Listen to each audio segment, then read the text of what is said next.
Welcome everybody to the Give It Podcast, the podcast for blurs, for nerds. If you have a fandom, guys, you are most certainly welcome here. We are your hosts of the most, Show Guy Joe, Tafari TV, and myself, Black Spartan. Fellas, it is officially the mother freaking weekend, and I will drink to that. But how you fellas feeling? Hey, happy Pie Day. Happy Pie Day indeed. Joe? 5 hours of overtime, and I still can't feel my knees. Damn. So far, mine still work. So 30s are going great. Oh, they work. I just can't feel them anymore. The check engine lights doesn't came on yet. That being said, guys, yo, where every time I stand up, someone's behind me with a bundle of twigs, snapping them slowly as I stand. That being said, guys, we are a little bit more leveled up, which means that sometimes we do watch our language, although words do fly. At the same time, guys, we do show trailers for movies and video games that might be too much for younger viewers, so viewer discretion is advised. Aside from that, welcome. So, how we start this, guys? Mortal Kombat. Yep, Mortal Kombat 1, we actually did get a full viewing of the official T-1000 trailer.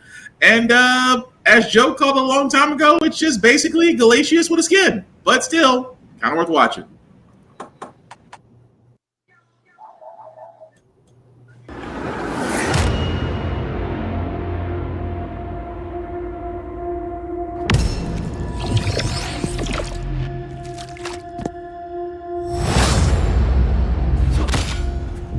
Your shapeshifting is so elegant, so refined. It makes us more efficient killers.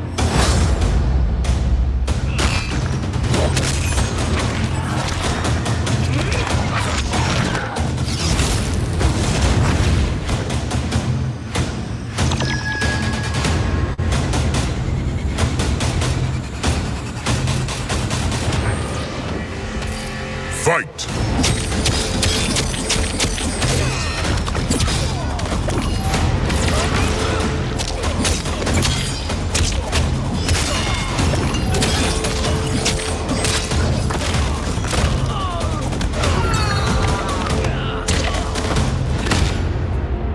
Have you seen John Connor?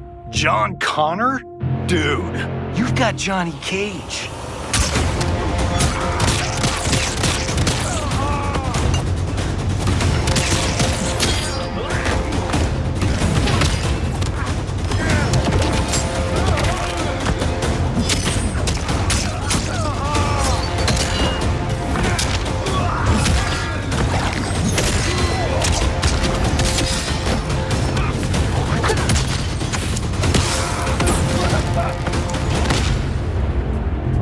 You're not a man. You're a machine. A T-1000 advanced prototype, liquid metal.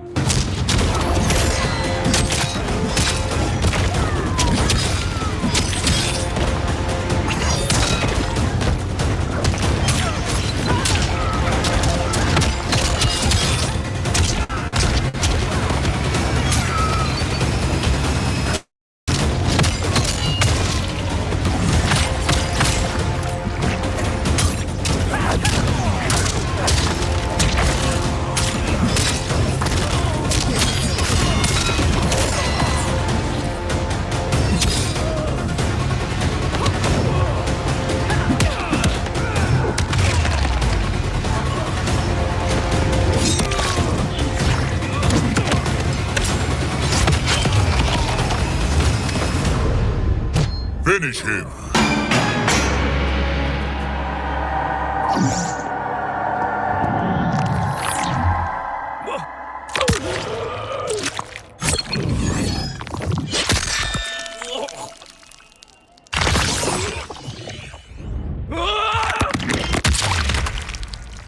Fatality. 1,000 wins. Flawless victory.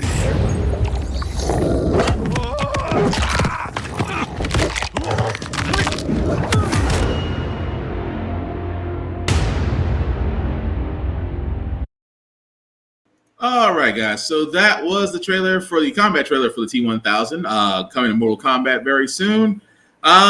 Me and Joe called this a long time ago that, yeah, it was, you're basically fighting Glacius. You're basically Glacius from Killer Instinct, just with a few more different moves.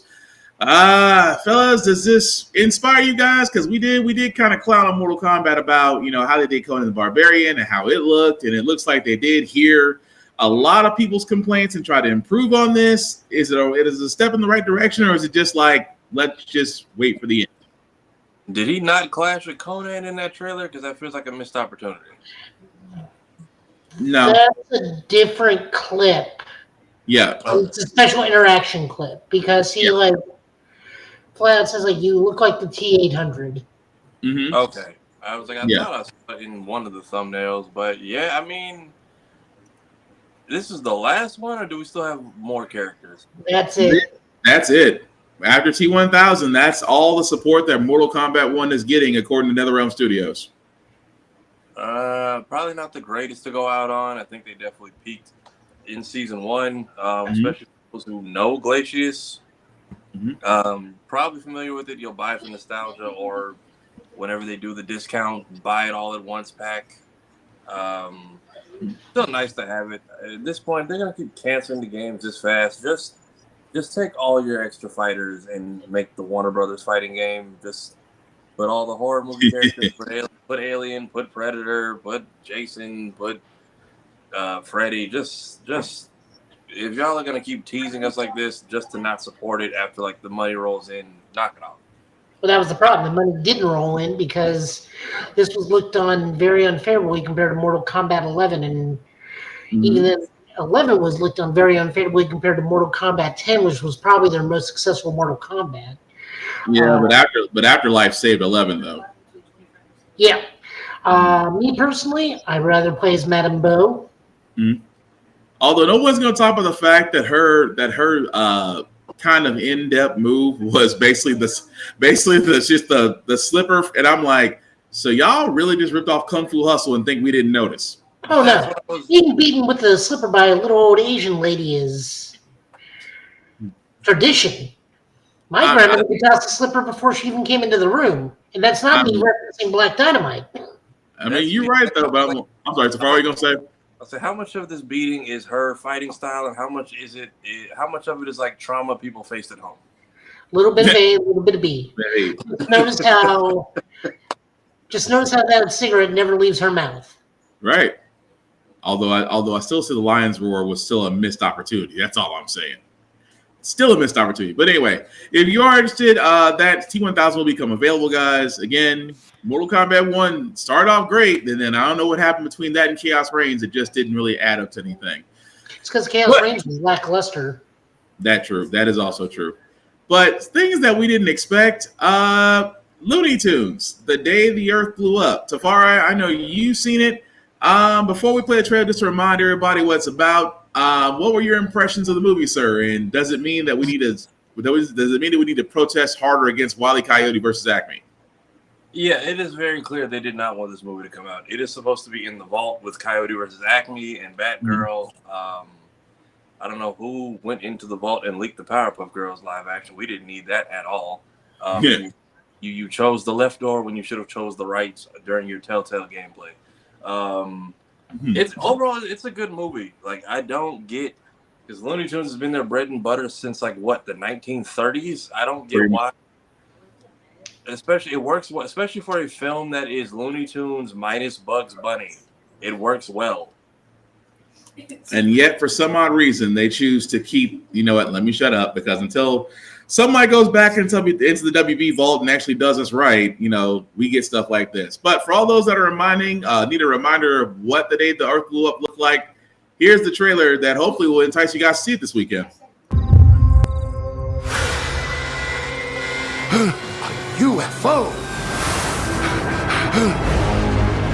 Time for the next phase of my plan. Nothing can stop me now. I hope that shatterproof glass can withstand the abuse. Mother! Looks like it's up to us to save the Earth. Oh, it was nice knowing you guys. Now who gets what?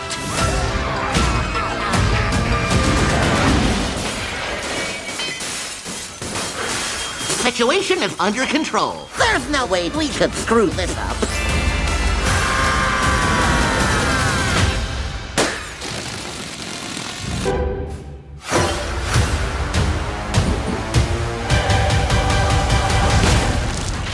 Boy, that almost blew up in our...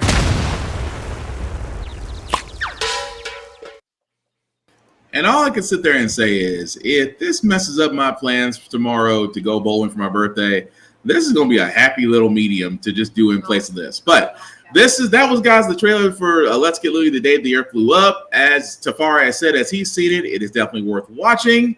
And you got the poster fast as all get out. Well, because like I didn't again. So I went to a matinee because I was like I had stuff to do today, and it was like the only time I had. As I walk in the theater, I see these stack of posters.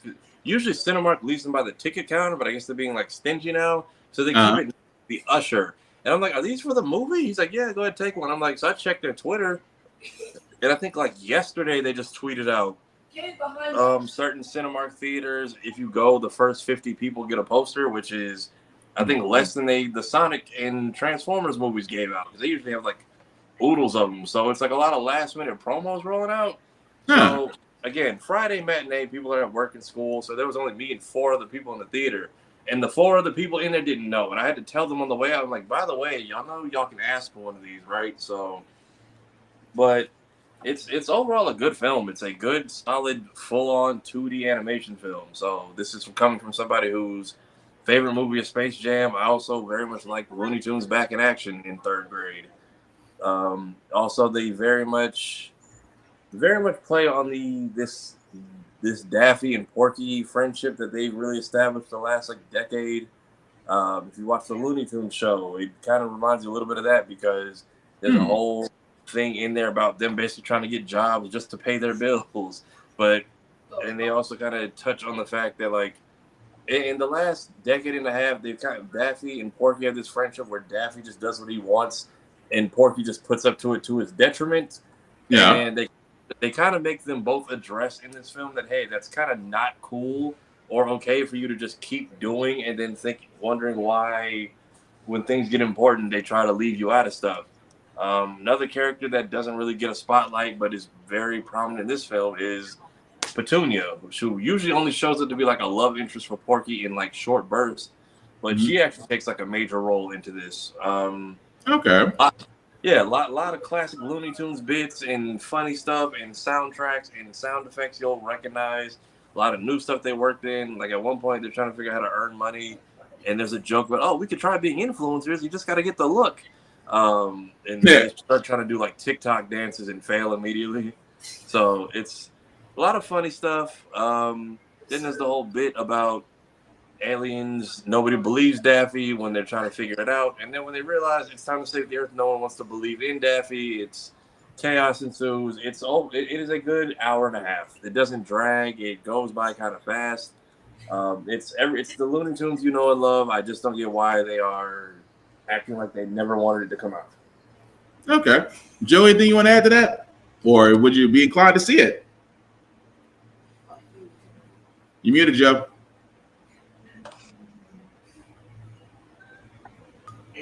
I just look forward to being able to see it soon. Sweet. I think, like I said, if the way the weather goes, I hope the weather isn't bad tomorrow, but hey, it's a nice alternative because I definitely want to check that movie out as well.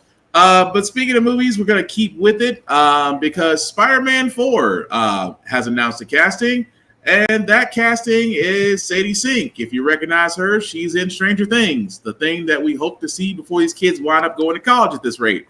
Anyway, she has been casted to star in the next Spider-Man 4 movie alongside Tom Holland. Let's be honest, she's a redhead. There's only probably one role she's going to wind up playing, and it's speculated that she will do Mary Jane.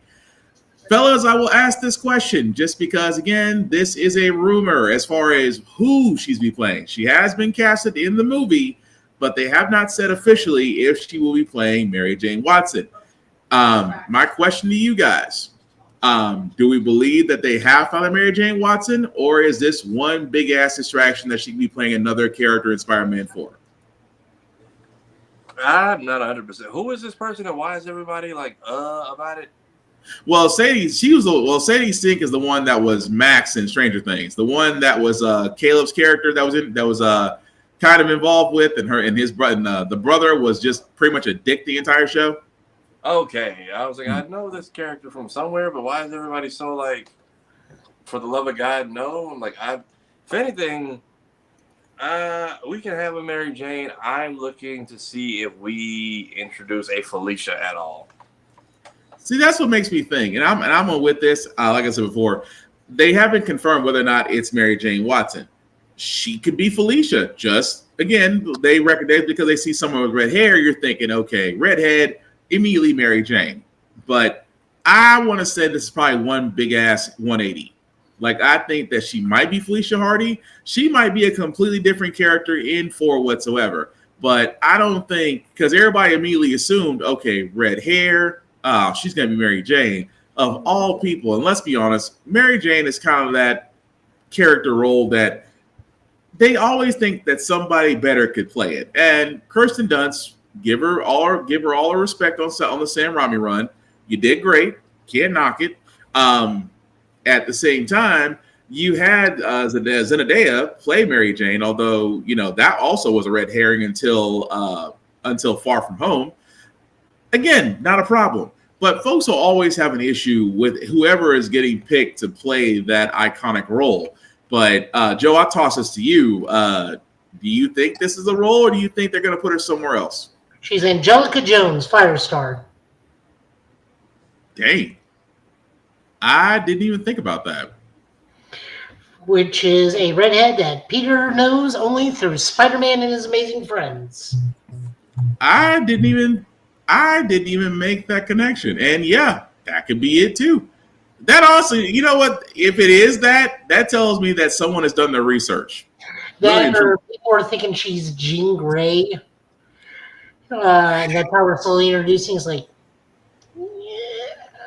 yeah, no. She may be a little older. That's a yeah, no. But I mean, I want to see it. I want to see what role she's in. But let's be honest, there's not much that is known about Spider-Man 4 right now. We know Tom Holland's coming back. We know we don't know, as far as other characters at this point.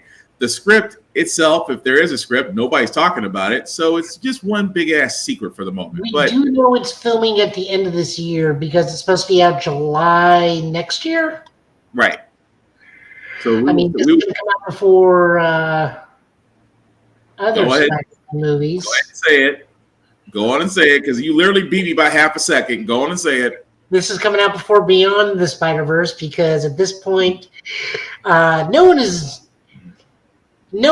actually recognizing Shameik Moore anymore. Like I'm starting to see more artwork of Prowler Miles, and everybody's starting to ask, like, who who's a different voice actor, like, can we just use him moving forward? I feel bad for Shmeek. I feel bad for Moore. I'm like, man, you don't, because he's the one instigating all this stuff. He is, Very but much. he's friends. He has like one controversy per film, and it's just like he had to pick this one that involved multiple women. Like, you had to grab the girl that was the love interest in the first Spider-Man, Tom Holland, that we all forgot about. Like, when did y'all even cross paths? Like, and for what reason? But that was the problem. I'm like, dude, you need friends that can take away your phone from you. Anime boy on your own time. You are affecting the job. I mean, that's also in addition with the animation team and other production problems are going on, but mostly your main voice actors being problematic. At the same, I mean, it's no different than old boy on Your Friendly Neighborhood Spider-Man, where he tried to go to Straw Hat Goofy and defend his point. He's had great PR training, and then he found the right person to pretty much softball him questions. But that's neither here nor there. But the thing, I don't know who has set Tony Weaver Jr. off this year, but that man is not fucking around with anybody. The amount of comment sections I have seen Mountain Lady Hat in just on everyone's ass. I don't know what's going on in the world of libraries and illustrations, but I'm very much here for Tony Two-Tap Weaver. That man sat there and said, "I said what I said," and has no problem repeating it. I'm all for it. That's a great line from your publicist. You said a whole lot of nothing. I'm like, Tony's doing this with me? I was like, I missed something. What are we talking about?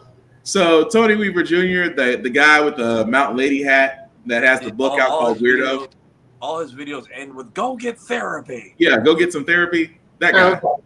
Yeah, also, really quick, Weirdo, please go check it out. It's a really good book by him, but if you haven't had a chance to read, you really should. But I'm sorry, Tafar, what are you gonna say?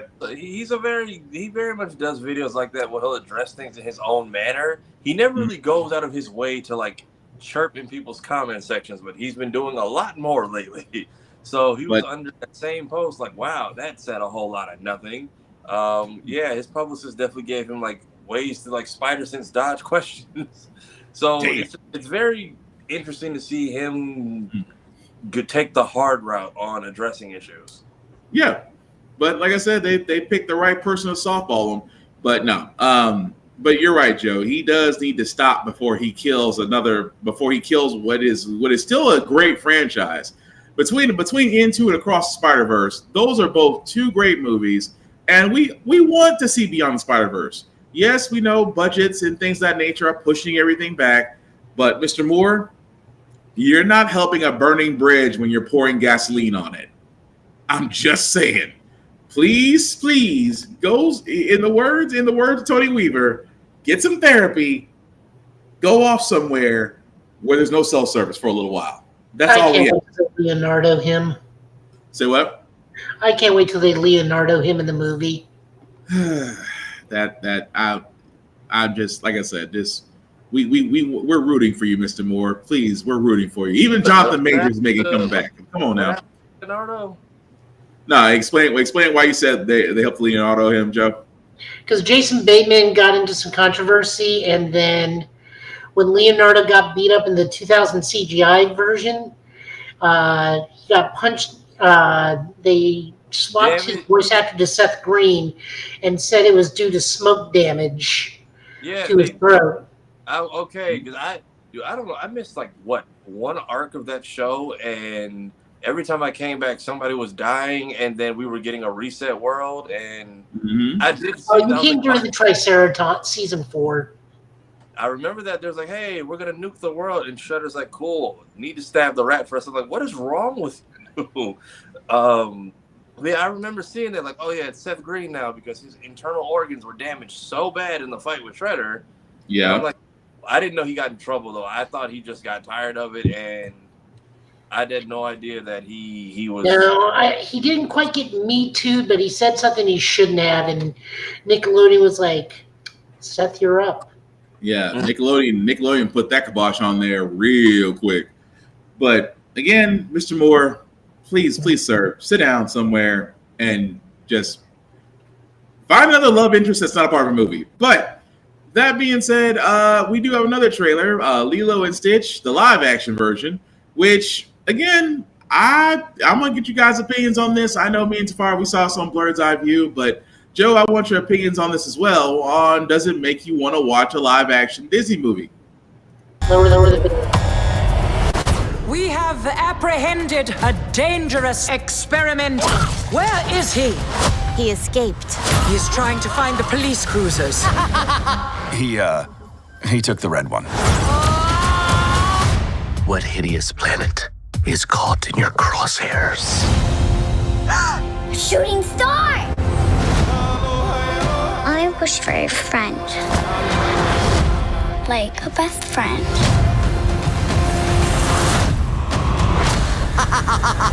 What the hell?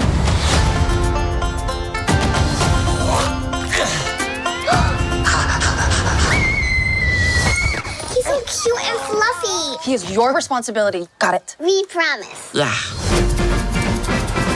Get down from there. Look like an angel. No. Control him.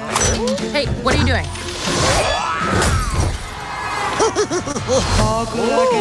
No. Dogs on the table.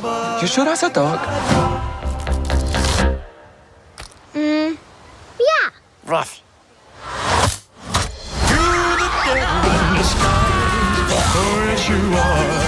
Ew. We are not keeping this thing. Ohana means family. Family means nobody gets left behind. Or forgotten.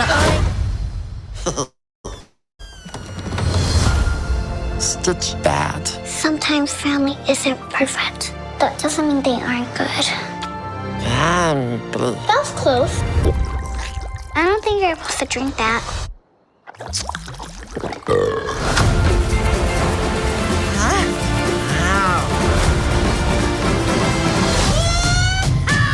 Agent Cobra Bubbles, we have a blue dog to catch. No, wait!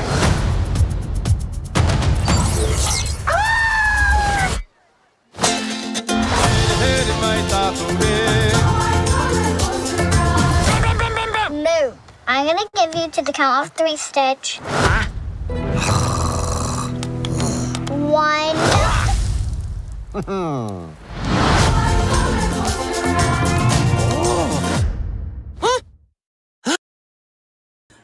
All right, guys, that was the trailer for Lilo and Stitch. Live action will be in theaters May 23rd. Fellas, I know Tafari, you've seen it. Joe, want to know your impressions? Is Disney actually hitting a home run with live action replays of previous movies, or is this a cash grab that won't net much? We all know Snow White is pretty much dead on arrival. Mm-hmm. I will give you the full funeral report on Tuesday. They invited me to a screening. Got it. But this actually looks good because this is not like a full 1-to-1 remake. Mm-hmm. Lilo is already a fun property to do. I saw a lot of people were really upset that Pleakley wasn't in Dragon. Like, this is like the first time you see him for like 5 seconds. Give it a moment. Yeah. The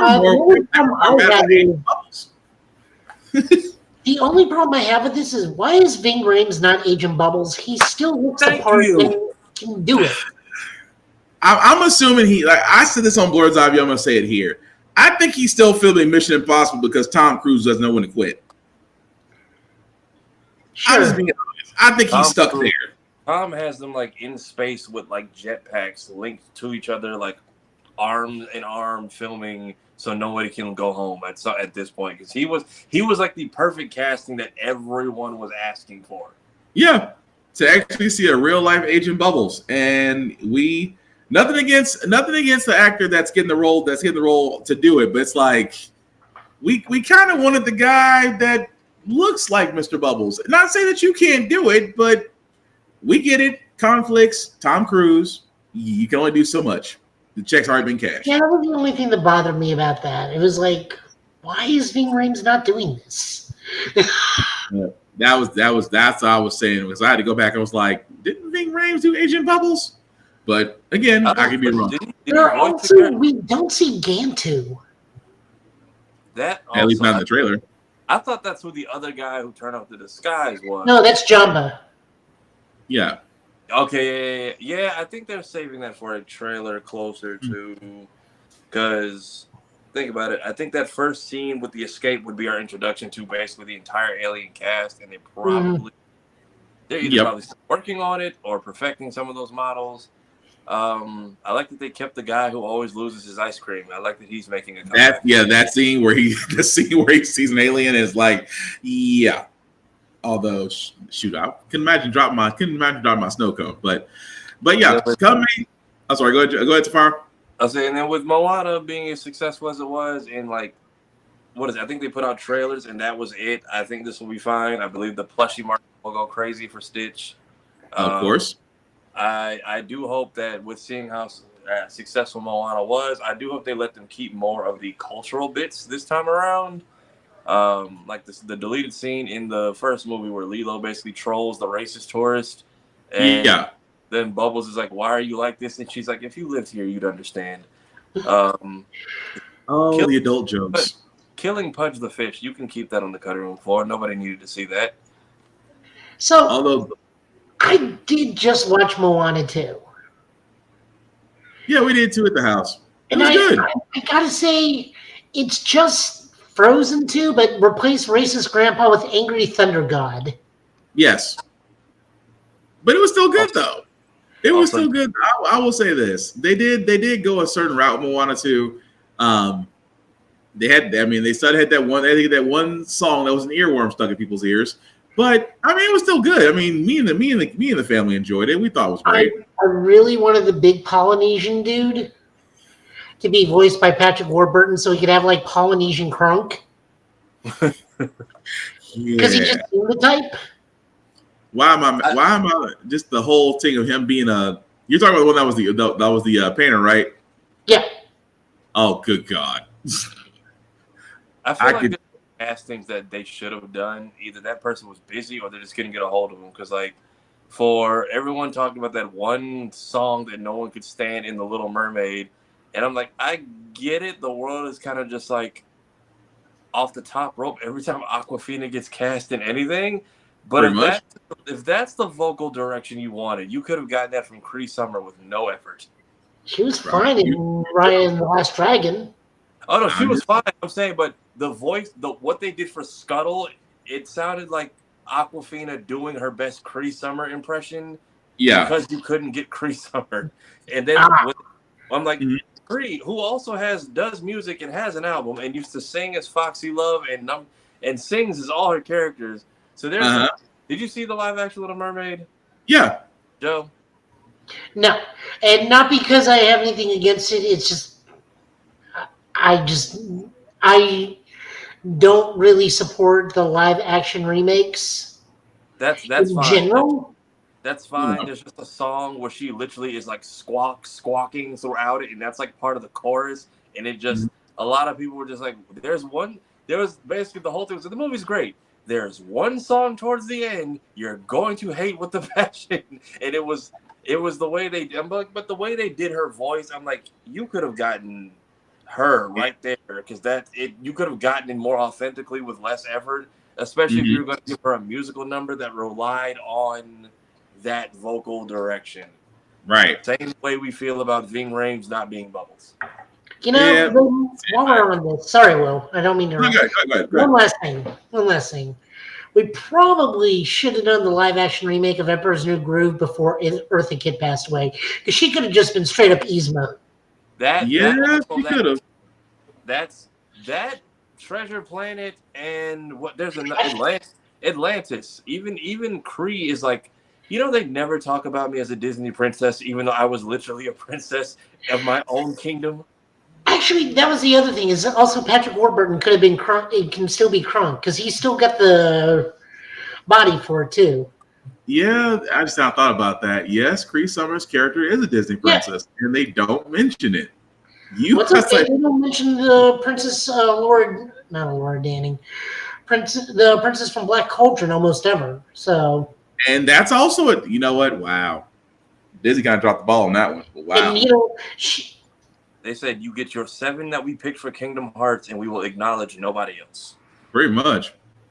I'm still waiting for them to do a Black Cauldron thing, and they just like It's like several months after you get out of that world, several months later, and 5 therapists. Jesus. Well, speaking of therapists, guys, we do have the trailer for Devil May Cry on Netflix. There have been some mixed reviews about this, but I haven't seen it. Tafara, have you seen it? The trailer or the show? Are they both? Is the show out? Show's not out yet. Show will be out. The actual animated series from Netflix will be out in April. Okay, I thought I'd missed the ball already because I see people talking about it, but if it's a new trailer, that's why. I haven't seen it. Apparently, I heard Kevin Conroy's got a voice in here somewhere. That's the thing. It's like this was supposed to be one of his final works. But if you haven't seen it, guys, here is the trailer for Netflix's Devil May Cry. This, gentleman, is your primary objective. He's a top-level threat. Engage him with the full brunt of your firepower. I work better with music. Cut my life into pieces. This is my last resort. Here we stand on the threshold of a new age. The age of the demon. My army is about to descend on this city, causing unimaginable death. Unless Dante comes to meet us first. Me against an entire army. Sounds easy enough. Let's dance.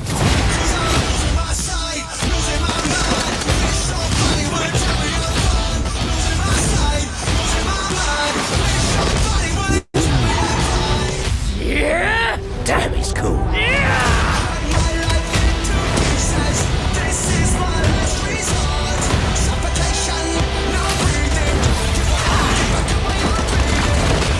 I know better than to trust the demon. Death and destruction is the core of your nature. I know all about demons' nature. I'm not one of them. Ripped and irresistible dreamboat, I know. You still can't just tear a guy's clothes off. This world's reckoning is already in motion. All you can do is ease its passing.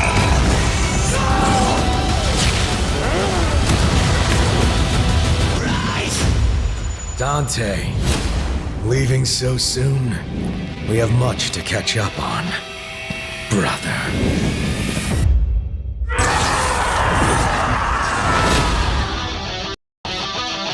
This is my last resort.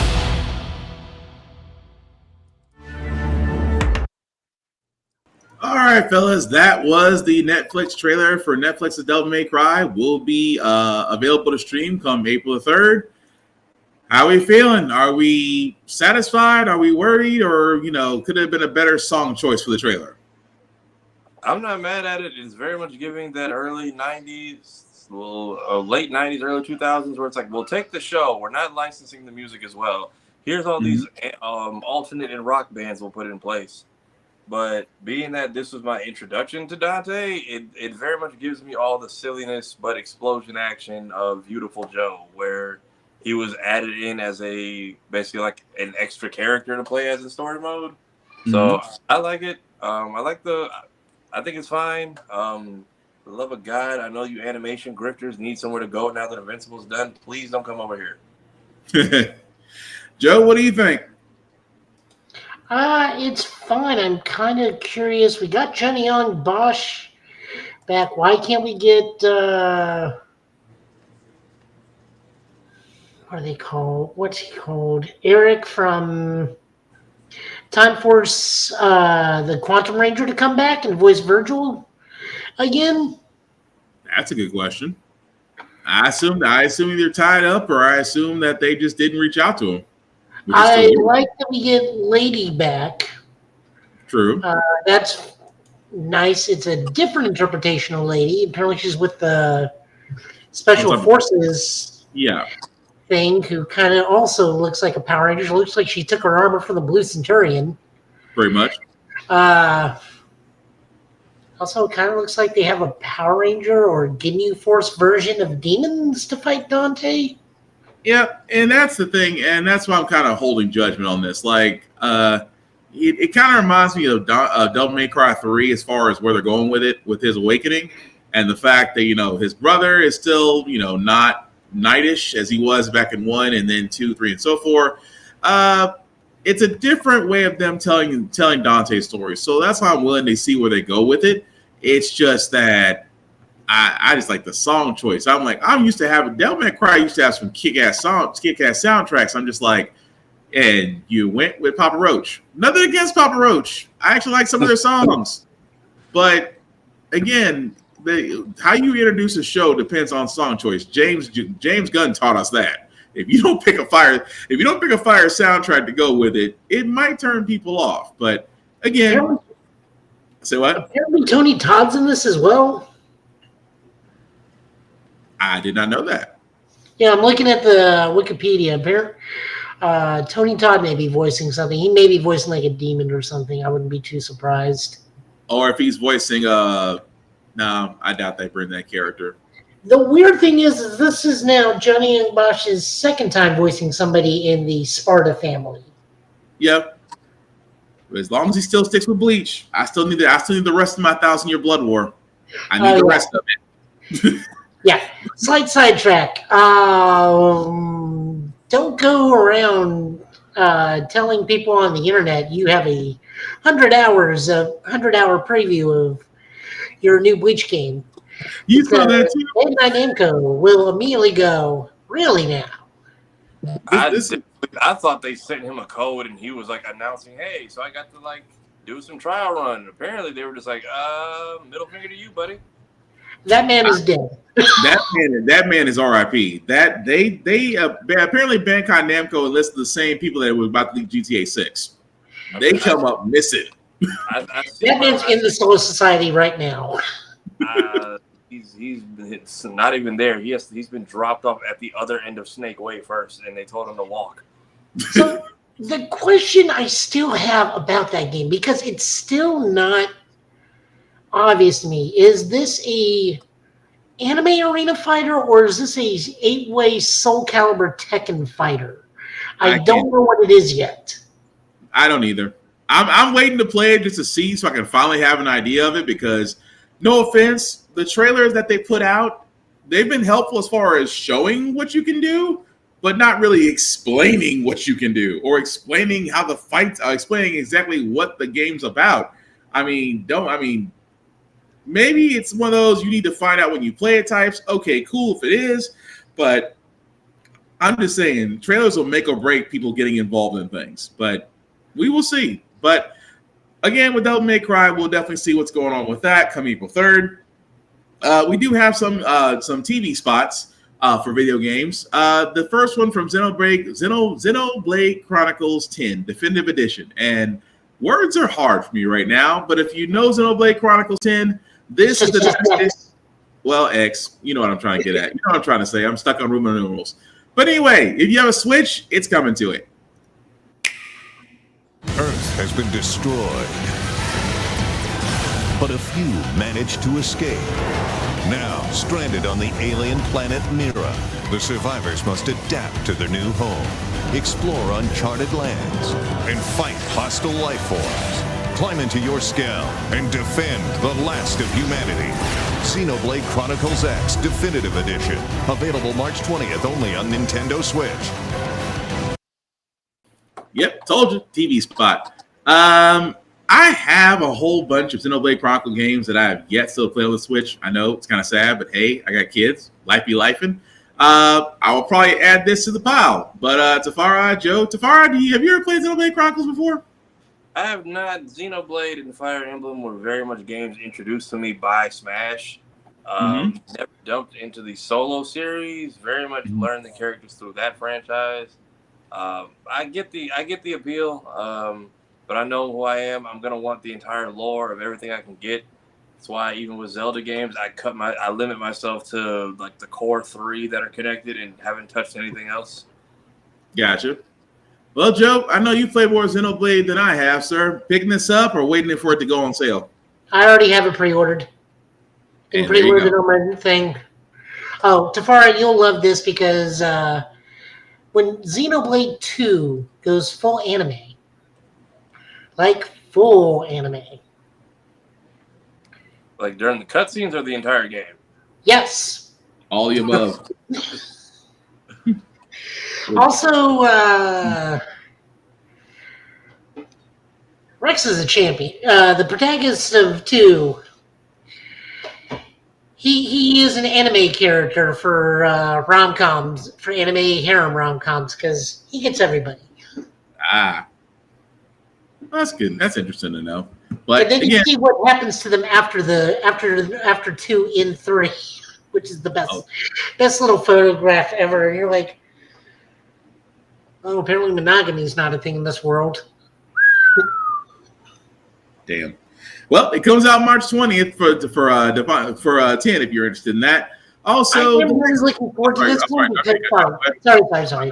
I am really looking forward to this one because the one thing that Xenogears had, and to a lesser extent what you can get out of those hour-and-a-half long cutscenes from Xenosaga, is this game brings back the giant robots. You in the Xenoblade Chronicles game, you get like super weapons, and by that I mean super swords and everything else. This one, where you transform into like a bio-organic mech. In this one, we bring back the big hefty robots, and I'm looking forward to that. Nice. Well, again, comes out March 20th. As Joe has already pre-ordered, I have to get on the ball and start going down my backlog. Also, Assassin's Creed Shadows, because we're getting close. Who knew that the simple fact of the matter is, we used to report a long time ago how it kept on getting pushed back and pushed back and pushed back. Well, we now have a release date and a new TV spot. We move unseen, shaping history.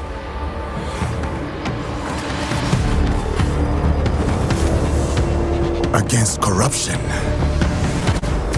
and brutality. Through deception. Through virtue. Hope grows in shadows.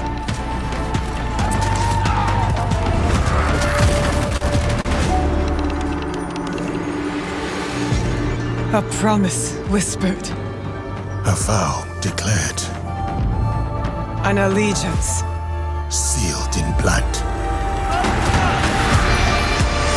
From darkness, a new dawn. Justice is forged in the shadows.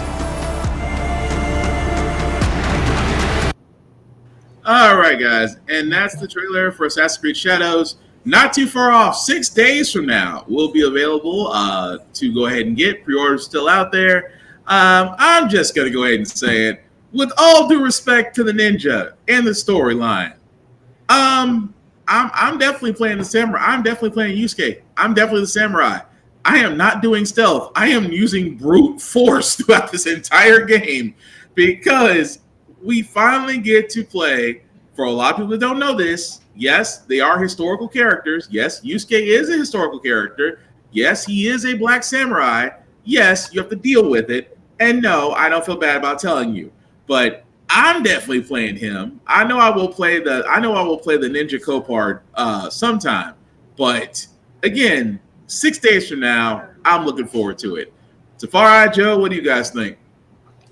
I think I'll let people check it out first and see what they say. There was one tweet interaction about this damn game I am trying to find now because it was absolutely hilarious, and I'm seeing if I can dig it up because I think whoever runs the Assassin's Creed account, I guess, is just sick of Grums and all the account, the race grifter shit, because they were trolling this man hard from like the official account last week.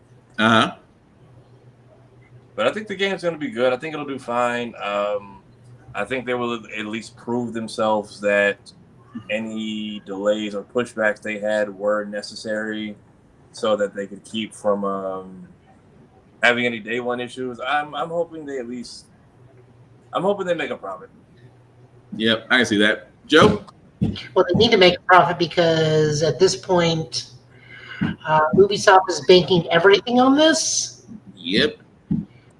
Also, I learned that there's another mode called True Dialogue mode or something where it just gives canon mode. Canon mode. Where it gives you all the what you should have chose proper dialogue, meaning if you're playing this like Okay, sure. Okay. It's kind of like it's correcting you. It's like you have chosen poorly. It's like No, I think it literally just like chooses the correct tree for you no matter what. oh, so it forces it. Oh, that sucks. Yeah. So it's canon mode. So you're doing like the proper game script, not making Yusuke or what's her name? I forgot her name that fast. Look, my love of robots won out over my love of ninja in this. Plus, I refuse to call this Assassin's Creed. This is just Tenchu whatever. This is just Tenchu 6. But also we have to give Ubisoft credit because me and Joe did cover this game. We've been covering this game along with Safari, and there was a story about how Ubisoft didn't seem to have a problem destroying shrines in the game, which we understand from our Eastern brothers and sisters. Destroying shrines or mentioning destroying Japanese shrines, kind of a no-no. Matter of fact, don't do it, because not only is that your biggest market compared to, and yes, the Far East market is way bigger than the U.S. market, so you may not want to tick them off in saying in a game you can destroy shrines. Just saying. I know some of the people going around doing it during the test gameplay. The whole thing was like, okay, but like you don't have to. You're willingly doing this, and you're just throwing it on purpose to be upset. Like, why did you load it in and you loaded a new game and specifically looked to go do this? So what is your upsetness about? But yeah, it was I didn't see what Grums tweeted, but the official Assassin's Creed account said, "Thank you for considering us a top publisher. While our media ads typically don't allow comments, our regular posts do." And then it's Mighty Keith. The AC Shadows account trolling Grums was not on my bingo card for this year. But getting ratio about his mortal enemy, he might as well just end it all.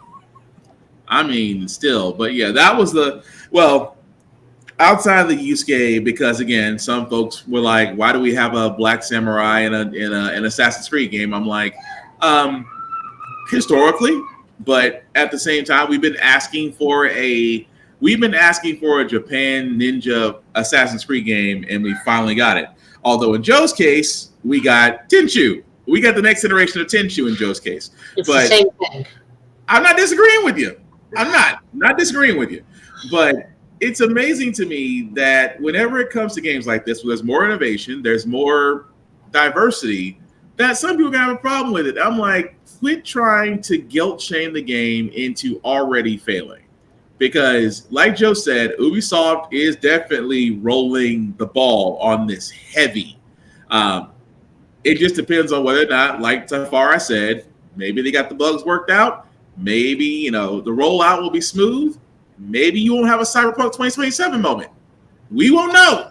But we hope Ubisoft has done well, because I definitely will be playing this game. Tafara will be waiting to hear our comments, because trust me, that man plays enough games and he walks. Which, if you haven't seen on Tafara TV and when he's ever on Twitch, because I know you're gonna be getting back to that soon as far as gaming and walking. Because my God, sir, dude, whenever I can find one, people on Facebook Marketplace are so damn shady. Every time I think I find one, it's like, oh, it's affordable, but then they don't respond, or they don't go to the meetup thing, or then the account or the listing goes down, but it pops up under another account. I'm like, is anyone in here real?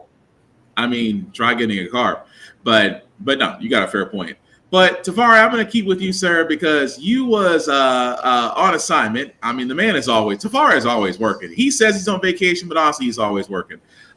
Just this past weekend, sir, you were at BlurredCon in DC, and you actually got to do a lot of cool things. Of course, you can go to the BlurStation.com website. You can go to BlurredCon and actually view the stream on YouTube to catch everything that we missed. Other our podcast brethren, Tafari and Geek by Heart and Room Full of Blurs and Neon Vibes and Three Blurred Geeks. I can keep going down the list. There were a lot of people that actually came on there and actually interviewed the individuals, did their own shows, saw a lot. But Tafari, do you want to explain BlurredCon 2025 and how it went and how it was and what you guys got to enjoy?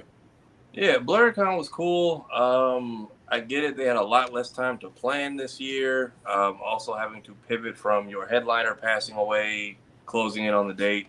Of course, rest in peace, Tony Todd. You will severely be missed. They did, I believe, a tribute or a Candyman tribute photo shoot as well.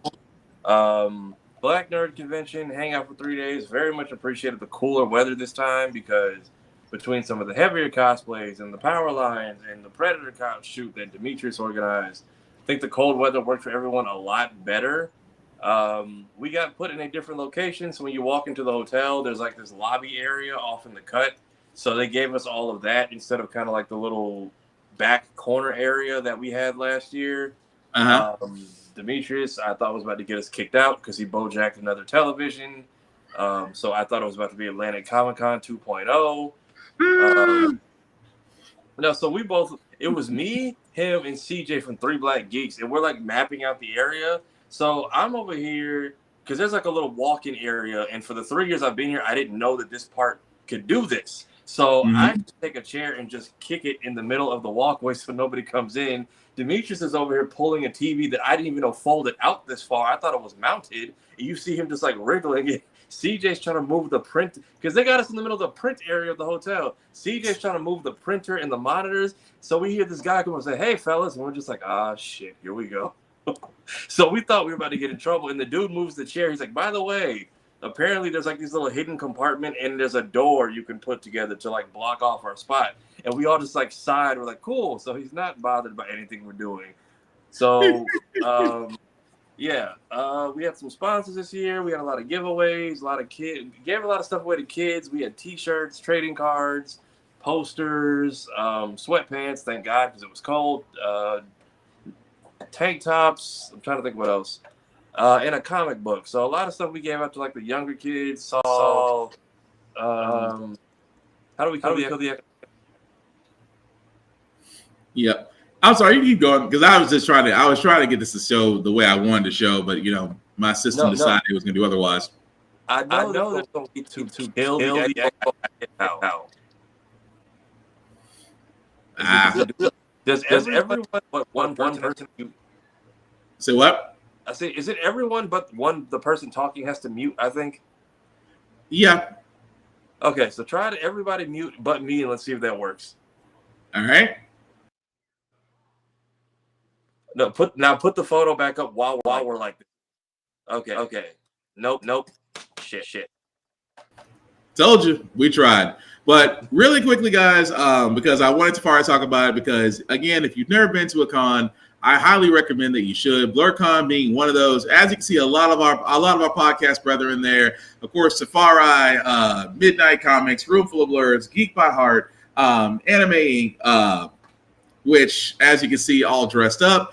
And we can keep going through this. Of course, Tafari, of course, was a birthday boy. Yep, I'm gonna show it. You put it there. Which they went ahead and celebrated. And of course, everybody had fun there, including a wild Shoyo, who's gonna probably be mad at me because I'm showing this picture. And of course, the rest of the fam there, along with I keep on wanting to call him. I'm gonna have to call him Captain Petty, but no, Hellspawn Cosplay. Of course, the Reverend himself, Navy Geek Montel, and others. All joined themselves. And again, this was the surprise for all those that were able to go to BlurCon. Janelle Monáe did come in on Sunday and did speak. Our podcast brother got to speak with, of course, Neon Vibes got to have a picture. Of course, the Yanu screening that they all got to see. Which, Tafari, how was it, by the way, as far as Yanu? So what they told us we're allowed to say is until episode 3 comes out, thanks for the invite, Cartoon Network, but it's a good show. It is very much, it is this generation's Avatar, I will say, with a different kind of premise. Basically, there is child prodigy things that are basically attacking the people. She has the power to basically nullify or purify them, trying to find her origins, corrupt leadership in African nations, chaos ensues, but they basically told us, because we thought we were getting 2 episodes, and then they gave us 3. So we sat there for a while. It was already late. We had already had a day, but it was a decent show. I think the kids, they were very much happy to get this out, I can tell. Q&A after at the Alamo Draft House, same place they did Vigilante last year. So a lot of good stuff. Got the Blurred Station team in there. Most of us, anyway. It was a fun time. Thank you, Blurred Official and Cartoon Network, for putting that out. Iano is a dope series. I think people will like it. It's very much you'll definitely be like, all right, I've kind of seen this, but it's got its own cool little twist on things. Also, there's a lot of elements, capoeira. There's a lot of stuff they threw in there that you'll notice, but they wanted us to hold our full critique until all 3 of those episodes come out. Which, okay. Shout out to Roy Coupe and the team. They did a good job. Shout out to Blurred Station. We got to do the stream. So I had everybody was nagging them about getting their own personal bits sent in, because I was very much on it about making sure there was no dead space, playing a lot of people's personal commercials in between, making sure the people who did pay money got their money's worth. So salute to all of them. All the drive-by interviews we got to do. I feel like Ozzy had a different outfit every time I saw him.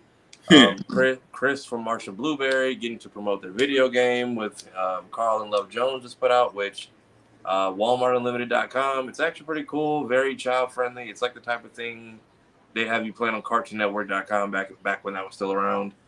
Let's see if I'm missing anything. Oh yeah, gifts I got from people too. From Miss Renita, she gave me a My Hero Academia headband and a Nice.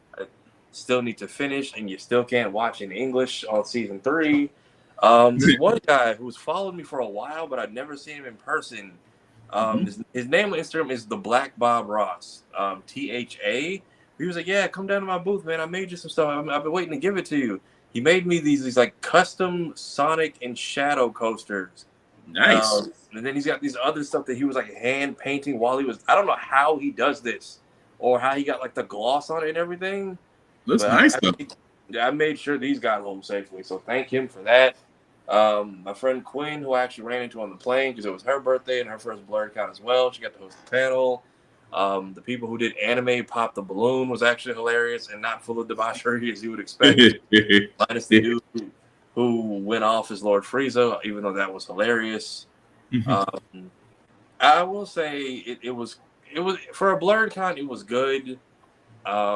I will say that if you're a veteran, you noticed what was missing this year, which was a lot.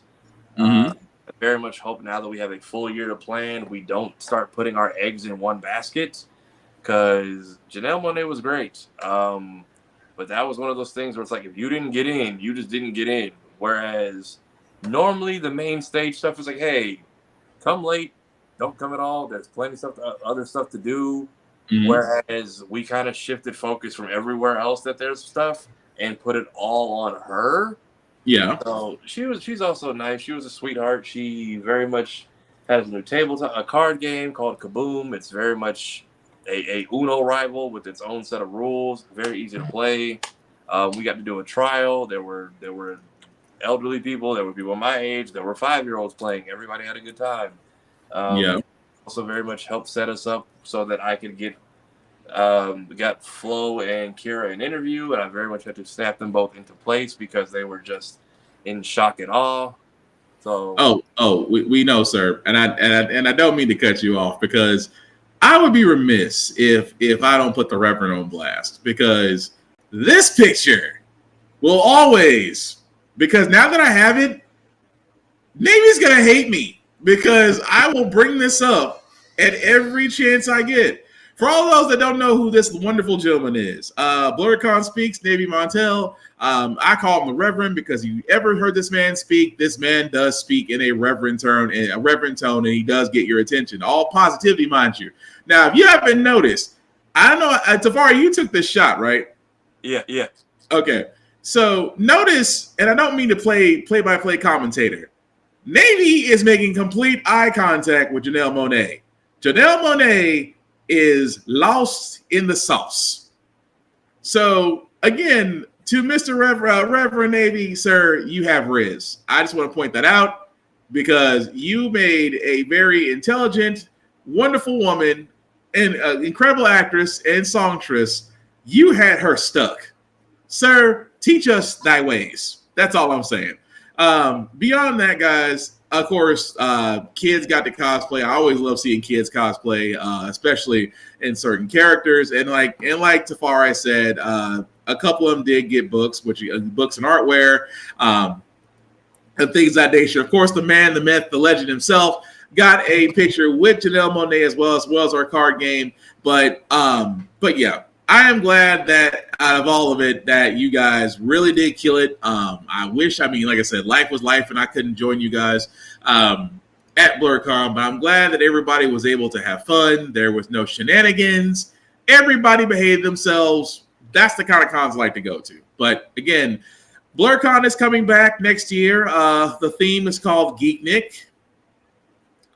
Take it however you will. It's like, again, you got people my age who are like, I've seen the Freaknik documentary, and then you have people older than me who's like, you've laid down my trap card. I pull out the Polaroids that showed I was having a good time, and I'm like, I can't. I get it. I've seen what people say about it. I can't argue with your history of it if you had fun. And that's what he kind of sold it as. He's like, think of like drop top cars and barbecues. I thought we were about to say the family cookout, the kickback, BlurCon family reunion, BlurCon spring fling, spring bling. If BET still has the copyright on that. And that's the thing that I'm not trying to be a Debbie Downer. I'm not trying to critique. I want BlurCon, just like every other diversity con out there, to succeed, to thrive, and above all else, you could have found a better name than Geek Nick. That's all I'm saying. A better name. I'm mad that I guessed it as he was talking. Like, you can hear me in the back, like, is he about to say Geek Nick?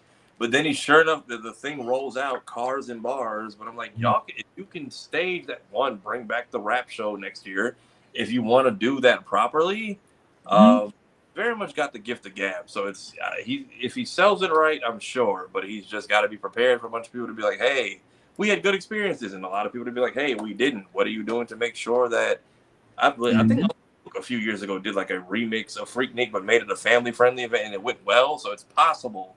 It's just a lot of people these days, the name does not ring well, but so many people had a good time. Like, this was Ozzy's first BlurCon, and I wish he was there last year when so many of our friends were there. He's like, this is like one of my top 5. Like, I can hang out till 5 in the morning. Man, that hour of sleep we lost, that hit everybody. Because like we were just, of course, you're hanging, because it's 24 hours. So you're hanging out in the lobby. You're just like, hey, this is great. What the fuck just happened? We would have lost it. And this is like what, 2 to 4, and we're like, okay, wait, like why? What? We gotta open the booth in like 4 hours. Like, I don't like, but I'm having fun. And this is why I hate daylight savings time. But still, I'm glad everybody at BlurCon was able to have fun. And like we were saying, these are the cons that you want to go to, enjoy yourselves, and just really be a part of the culture.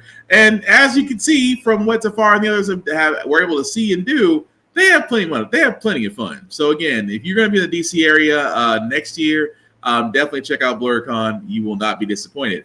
Shout out to Tsunami from Three Black Geeks, because the Thriller was the theme, but so many people got starstruck. I think Janelle doing an impromptu concert at the party Saturday night threw them off, because no one really DJ to the theme of the horror vibe. So he ended his set with the song and the actual scene, along with flashing red lights, and played the the bloodbath scene from like the beginning. Oh, the trance scene, right?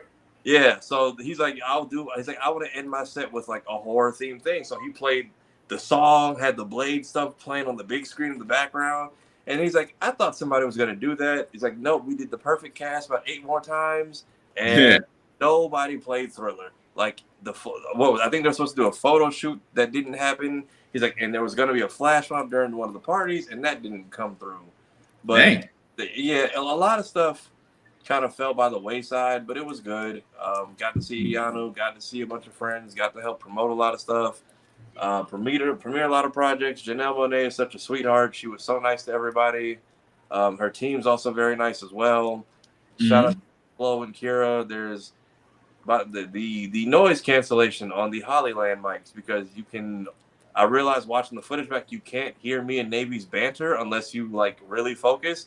Because at one point they're talking And Kira and Flo was like, "Oh yeah, we walked over." I'm like, "Y'all didn't walk. I had to push both of you because at one point they're talking to Janelle and they're like, "Oh, should we get for the interview?" And I'm like, "Yes." You stand over here. You stand over there. Stare at that camera, and you hear Navy just joshing about it in the back. And I'm like, "Damn, those mics didn't pick up anything I just said." Nice, cool. Well, I'm just, like I said, kind of jealous I wasn't able to kind of join you guys, but definitely will try my hardest to be on the next one. Hopefully, when Zuri and Obi are a little bit older. But Joe, sir, Mech Warrior 5, Ghost Bear. Would you like to let the people know what that's about? So we are talking about something that I will be doing. Double. So this is an expansion for this, and that double thing is really going to bother me. Okay, there we go. I think go for it. I thought I had a workaround, but I guess not. No, we don't. Go ahead, Joe. So the initial game's campaign deals with the initial clan invasion of 3050 with the Nova Cats. This DLC expansion is dealing with another clan, the Ghost Bear clan. This takes place right after the Ilkhan, which is basically like the supreme commander of all the clans, is dead, and the new one is changing how the rules of engagement work. The Ghost Bear Khans, which are pretty much clan commanders that report to the Ilkhan, are planning their next moves and doing stuff like that. So we get like a full campaign, second campaign, technically a third campaign. We got some loud walkers. I heard that. It's like, God, I heard that. I heard that from here. Maybe I'm not talking.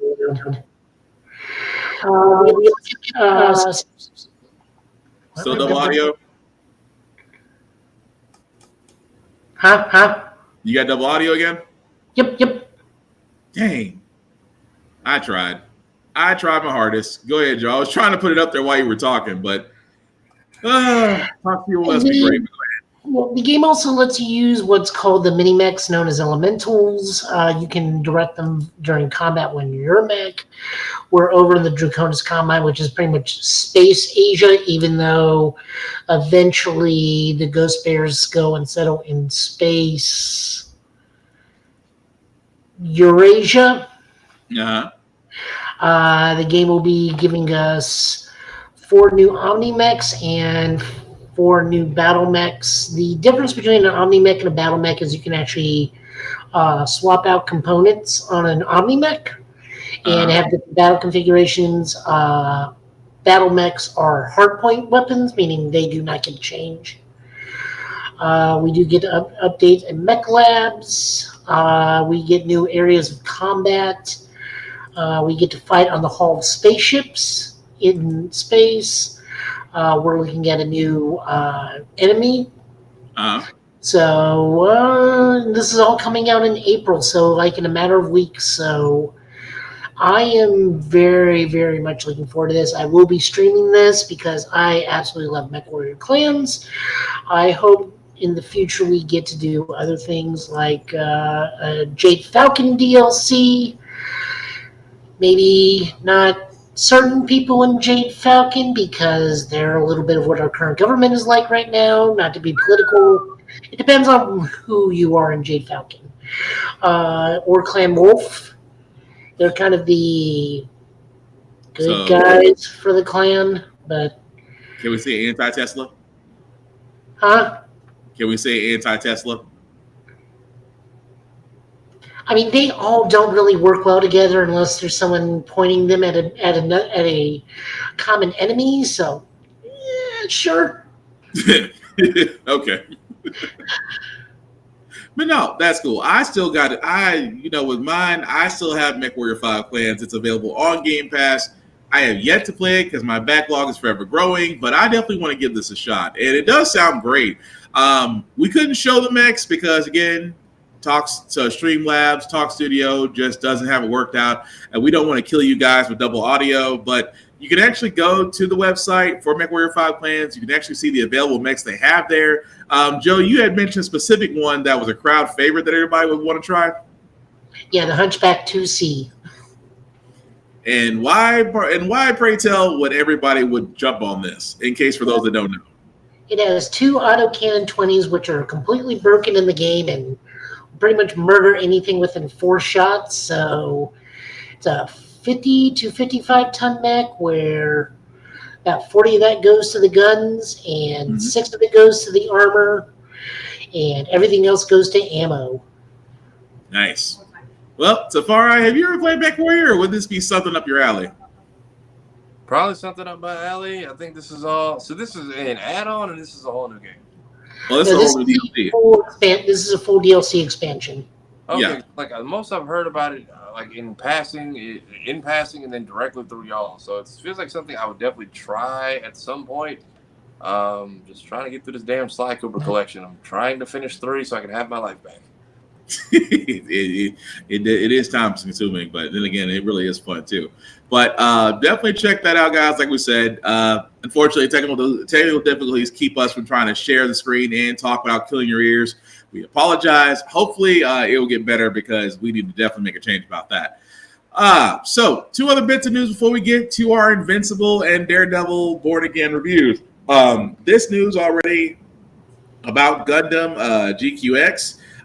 Which will be taking over theaters. Prime Video has announced that they will get exclusive streaming rights to the TV series, which means that Prime Video will be simultaneously doing streaming in Japan and 240 other countries, with the premiere set for Tuesday, April 8th of this year. Episodes of the anime will be made available weekly as the series airs, which each episode will be in both English sub and English dubbed.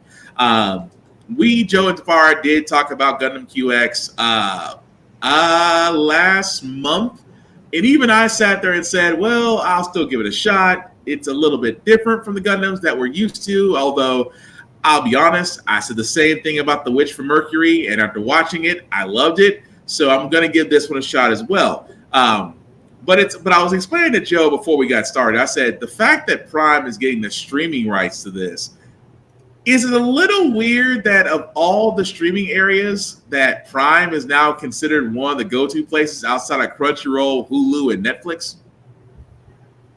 No, not really. But it's Prime. I mean, it's just, of all the things that Prime would go for, this is what they pick up. And I'm not knocking it. I'm just saying it's odd to see it. I mean, not really too odd if you think about it. They had Kamen Rider Black Sun, Shin Kamen Rider, Shin Ultraman, True. Shin Godzilla. True, but how many other places besides the ones, 2 areas that we know would carry the same thing? I think after putting out shows like Invincible and Vox Machina, and other stuff coming out like Arcane that compete with, somebody in the room is at least acknowledging these properties and seeing there's an opening and definitely getting them to capitalize. Because if not, this is probably going straight to Netflix. I can see that, but I still want to give it a shot though, just because, like I said, me being a Gundam fan, I try to give every series a shot, at least 3 episodes to see if it pulls me or not.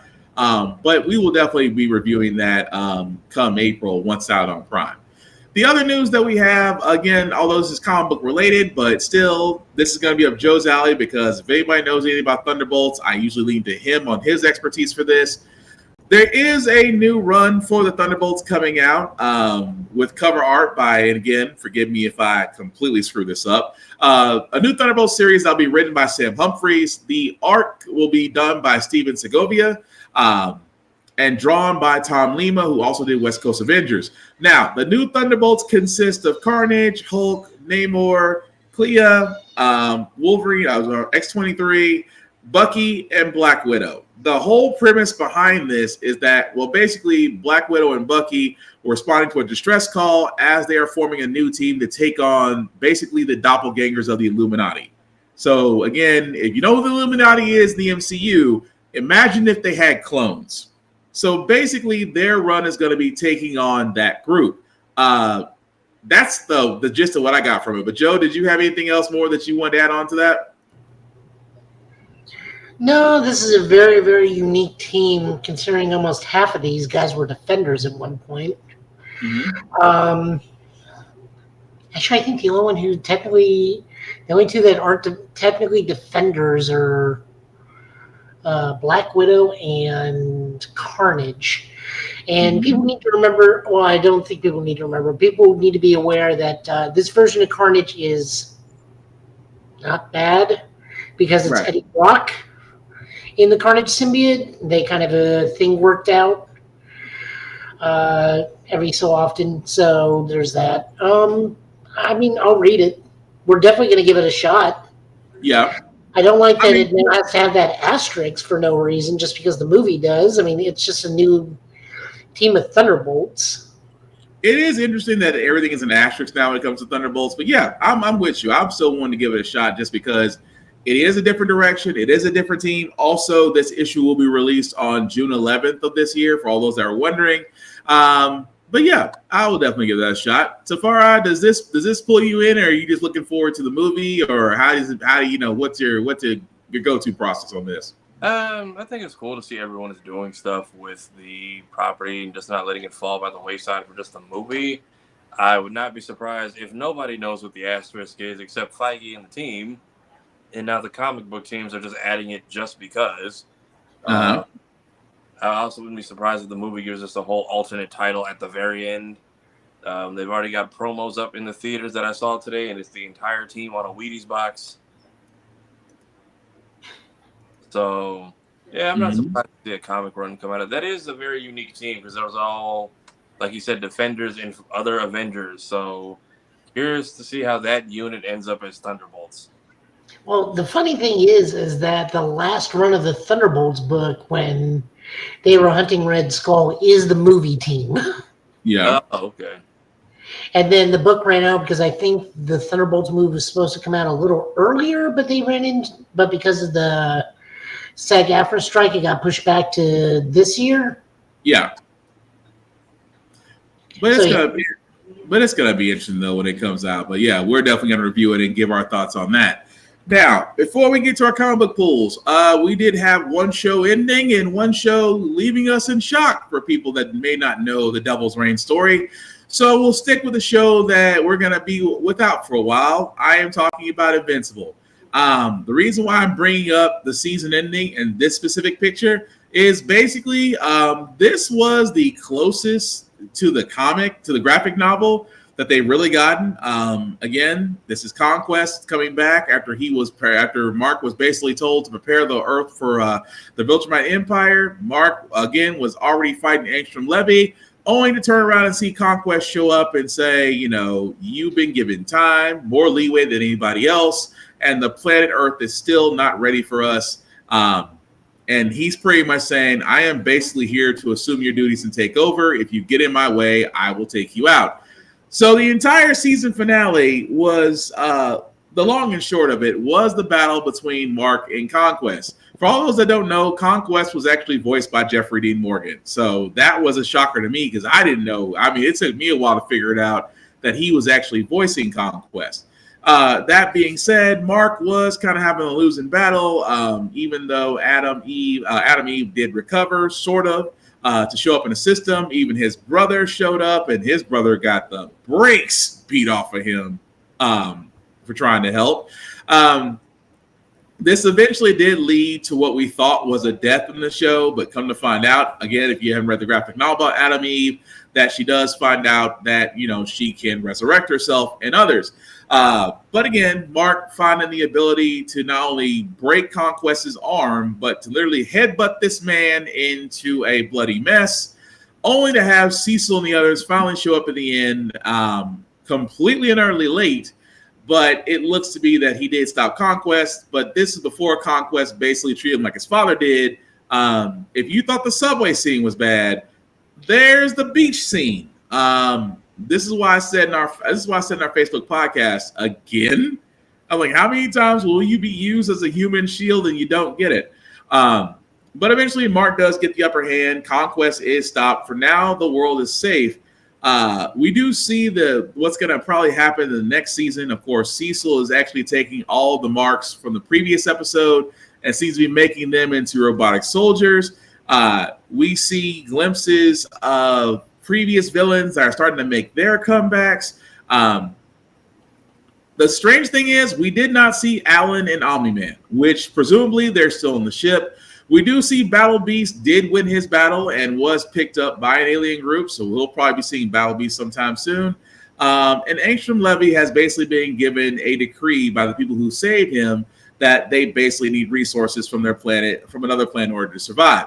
Which leaves Mark, who's in the hospital, who finally accepts the fact that he just might have to off some people. So that's the gist of the entire season finale of Invincible. And Tafara, I know you watched it. What did you think? I mean, was it satisfying? Was it some things that we missed, or your thoughts?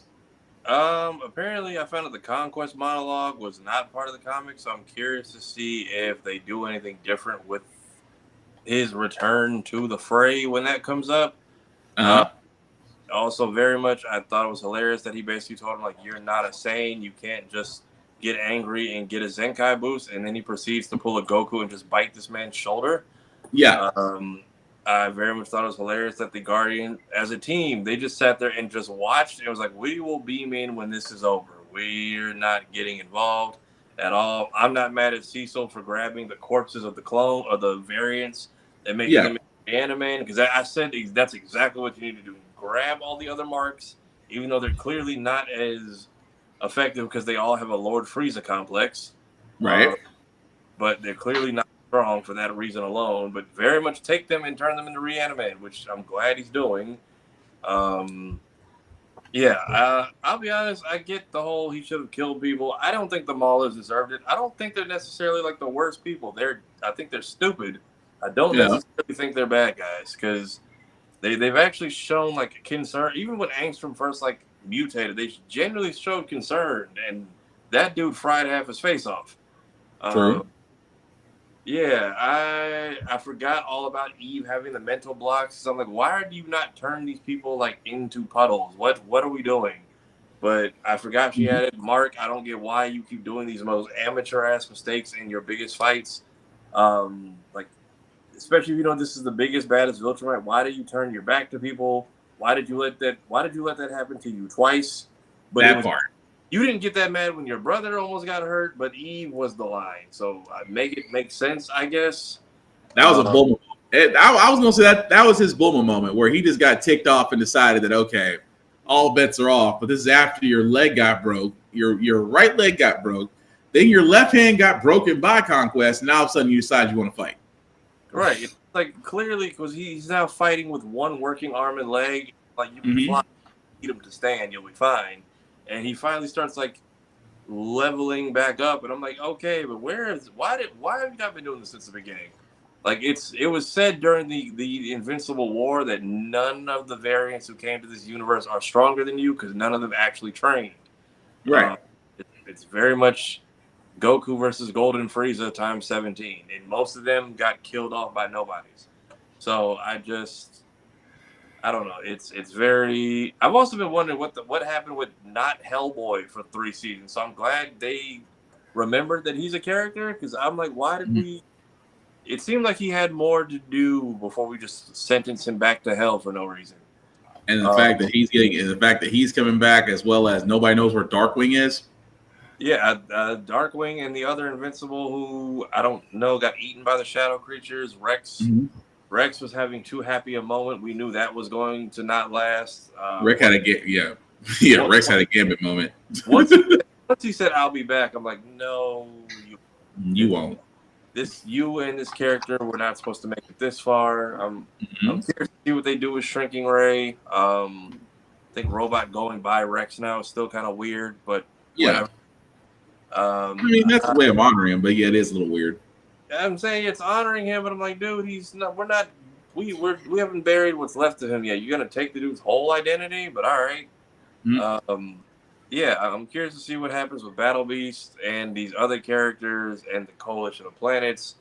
I'm very curious to see how long this new whatever Mark path is on, how long that lasts, if he changes in 5 minutes again. Cecil does nothing wrong in my opinion, because all his methods have been necessary up until this point. Yeah. But I think I'm just hoping we don't have that long wait for season 4. I'm hoping we get a season of The Boys or Gen V in between to fill in the gap. But it was a good show. I'm okay with doing weekly next season, though. I don't know why they like these 3 episodes to start off. It's cool, but it's like we burn through the show so fast. Yeah. At the same time, with the final season of The Boys coming up, the second season of Gen V, which I think we're getting Gen V first before we get the final season of The Boys. I'm not really 100% sure about that, but they can't end the show and then be like, by the way, watch the spinoff. I think Gen V is gonna tie into The Boys. At least that's my guess. But no, along with Invincible though, with Conquest still being alive and the fact that Cecil pretty much has this man strapped to a bomb underground, it was like, he's gonna tell me everything I want to know, or we're gonna bury him under a mountain apparently. But no, it was a good season finale. I will say that. I think again, they kind of did a lot of detail to Invincible as far as to the graphic novel. Again, Conquest did not have the monologue because before he could actually say, he wants chaos, Mark in the comic knocks him halfway across the city, which is weird in the Prime series. He actually gets to say it. So there are little differences there. But no, I'm definitely looking forward to it. It was definitely a good season finale. The Invincible Warriors coming up. I hope, dear God, when I see Anissa, may they find a different way of explaining how that's going to go. I hope. But let us know in the comments what you guys. I'm sorry, what do you say, Tamara? So I was gonna. Well, that's actually it's semi-spoiler territory. Vague. It's insinuated. It's basically left up to interpretation. But I was gonna say you could magazine dreams it where you just cut to the next scene.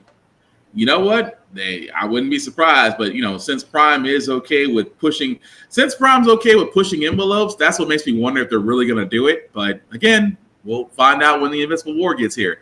But let us know in the comments. Does Conquest kill Oliver? Does he die during the Viltrumite War? He dies during the Viltrumite War. Okay. Although, yeah, Conquest does die, but that's during the Viltrumite War. But that's only after. Oliver. Oh no, Oliver doesn't die. During the Viltrumite War, he doesn't die. Yeah. Well, where does he die? Because I thought he does die at some point. That's like far into his adulthood life. I believe. Oh, yeah. Okay. That's farther along where he again. Well, I'll tell you after the show, but it's farther along than the Invincible War. But let us know in the comments what you guys think of the season finale Invincible. Are you looking forward to the next season? Things of that nature. But before we get to our comic book pools, we got to talk about Daredevil Born Again's latest episode. Again, we are going into full spoiler territory. If you have not seen Daredevil Born Again, the latest episode, you may want to mute us and come back to us in about a few minutes. So you've been warned. It does start off with the trial of the guy portraying White Tiger. The fact that Matt basically got him to reveal his identity, although got the judge to suppress it to let the jury not consider it. Of course, his star witness, which he went to great lengths to protect, decided to basically go silent and recount their testimony, which again did kind of screw Murdoch until he realized that he basically had to go against his own word and oust the man as White Tiger in order to gain sympathy, because again, this was a vigilante hero that was making the streets safe. This eventually did lead to not guilty verdicts across the board to where the man was free to go. At the same time, Mayor Fisk wanted to talk to BB Ulrich as he was explaining that vigilantes are not heroes. They are just guys in costumes that run around with no consequences, and that consequences must happen. Which we do see at the end. White Tiger is dressing up for a night patrol. You see him come down the steps, and then you see him get 86'd by a guy in a hood that has a Punisher logo on his vest. That's pretty much the gist of what happened in this episode. A lot of people were thinking, oh crap, Why Frank? And literally, this is why I sit there and say, I'm not doubting anybody that doesn't read comics. I am saying that because me and Joe had sat there and said that this entire series was basically going to be Devil's Reign.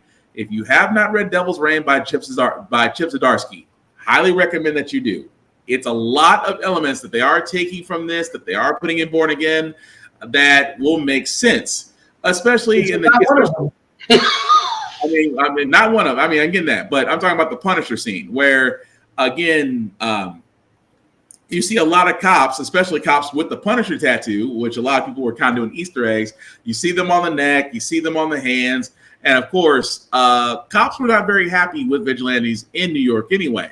So I'm going to throw this to you guys as far as this and your thoughts on the latest episode. Is this basically how we're getting Frank in the fray? I'm going to guess and say yes. So what, in his absence, has Frank become a martyr the way Joker was to like all of Neo Gotham when he had like all the fanatics who were like supporting him? Yeah, it's pretty much where the cops, there was a section of cops, because he even says it in the comic where he goes, there are some cops that just hate the Punisher, but there's a select few of them that are like, we get what you're doing, we actually approve of it. They even get Punisher logos on their jackets, on their squad cars. And in a comic, the Punisher does see this and he goes, what the crap is this? And they explain like, dude, we're with you. We love what you're doing. I mean, some of our brethren hate you, but we don't hate you. As a matter of fact, we try to do what you do. It gets to the point to where Frank literally rips the emblem off and rips it up and says, no, you can't do what I do because you actually adhere to laws. You swore to protect. I gave all that up, and I'm the only one that can actually do this. If you want a role model, go find Captain America. And pretty much warns the cops, if I ever hear of cops doing what I do, I'm basically finding you out. I'm finding you out and you're getting smoked out. So the reason why this is brought up now is that I think, and this is just me, the fact that a lot of people saw this and they thought that the Punisher took out White Tiger, when really it was the cops. This actually brings Frank back because for all those that don't remember from the last time we saw Frank in the Punisher, he walked off. As far as we know, he's been walking around, doing his work. So he hasn't been in New York City for a while. This may be the thing that actually brings him to New York City. And of course, cops basically killing in his name, Punisher's going to do what he does best, which is a problem for Matt Murdock because the last time him and Murdock talked, they had difference of opinions on how to hand out justice. Although I'm going to be honest, it's kind of hard not to side with the Punisher. But yeah, that's what I think is going to happen. That I also think that we're going to get another White Tiger because the mantle is passed down to a woman. And also shout out to the actor that did actually play White Tiger because he did not get to live to actually see his work. He actually died from cancer. So definitely rest in peace to that man. But your thoughts, guys? I mean, as far as Born Again's latest episode, with everything included. All right, Joe. I feel like you got more comic knowledge than me. Where are we headed? Well, I know we're not getting Mayor Fist to get the Thunderbolts to do his dirty work, led by Dr. Octopus. To take over the Baxter Building, but that's a whole other thing, right?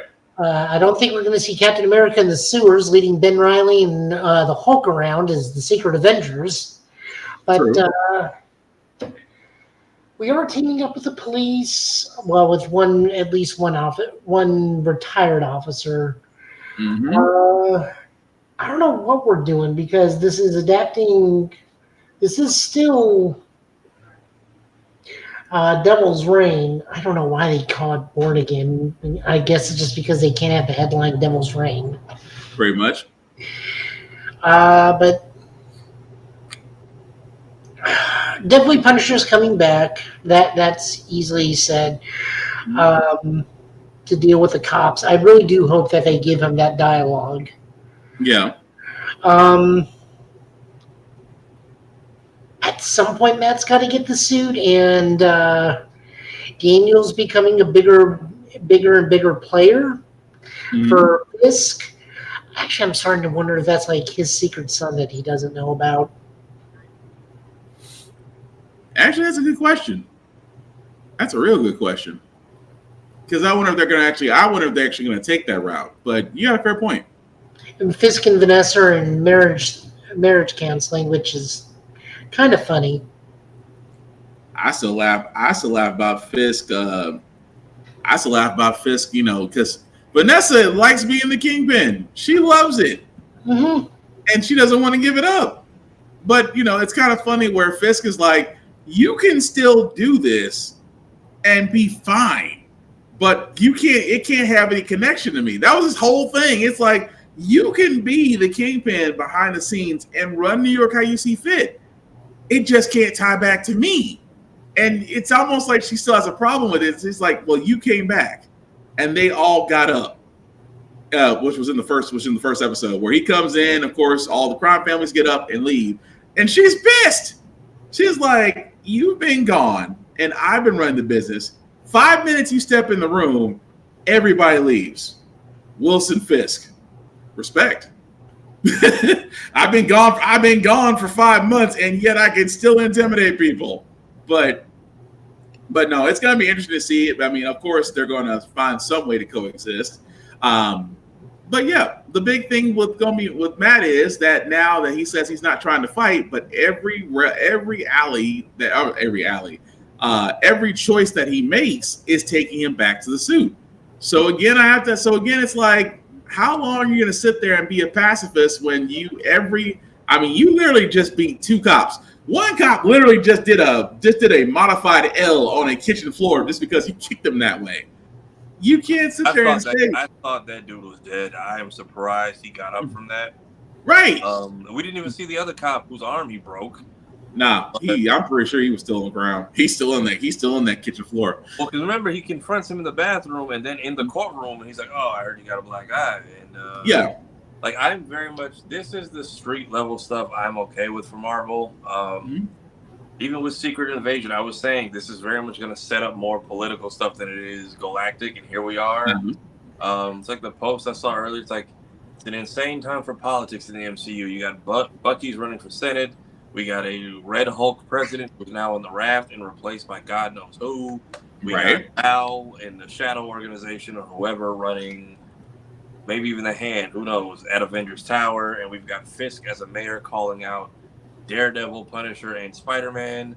Also, stop teasing us with Miles' family if you're not going to put them on camera. That's the thing. I mean, he did name Spider-Man, he did name Daredevil, and he did name shoot, I forgot third person. Punisher. And then we had Officer Morales somewhere off screen. So I'm curious if they would allow any kind of spider stuff in these MCU shows, because I mean, Tom Holland cameo or episode every season would be great, just because Kingpin is one of his nemesis. Yeah. But I'm just curious to how that, legality, I'm curious to how that plays out, or if Sony can't bully them anymore, because after Kraven, I think they were done, or something happened to where they're not allowed to do that anymore. See that part. If Sony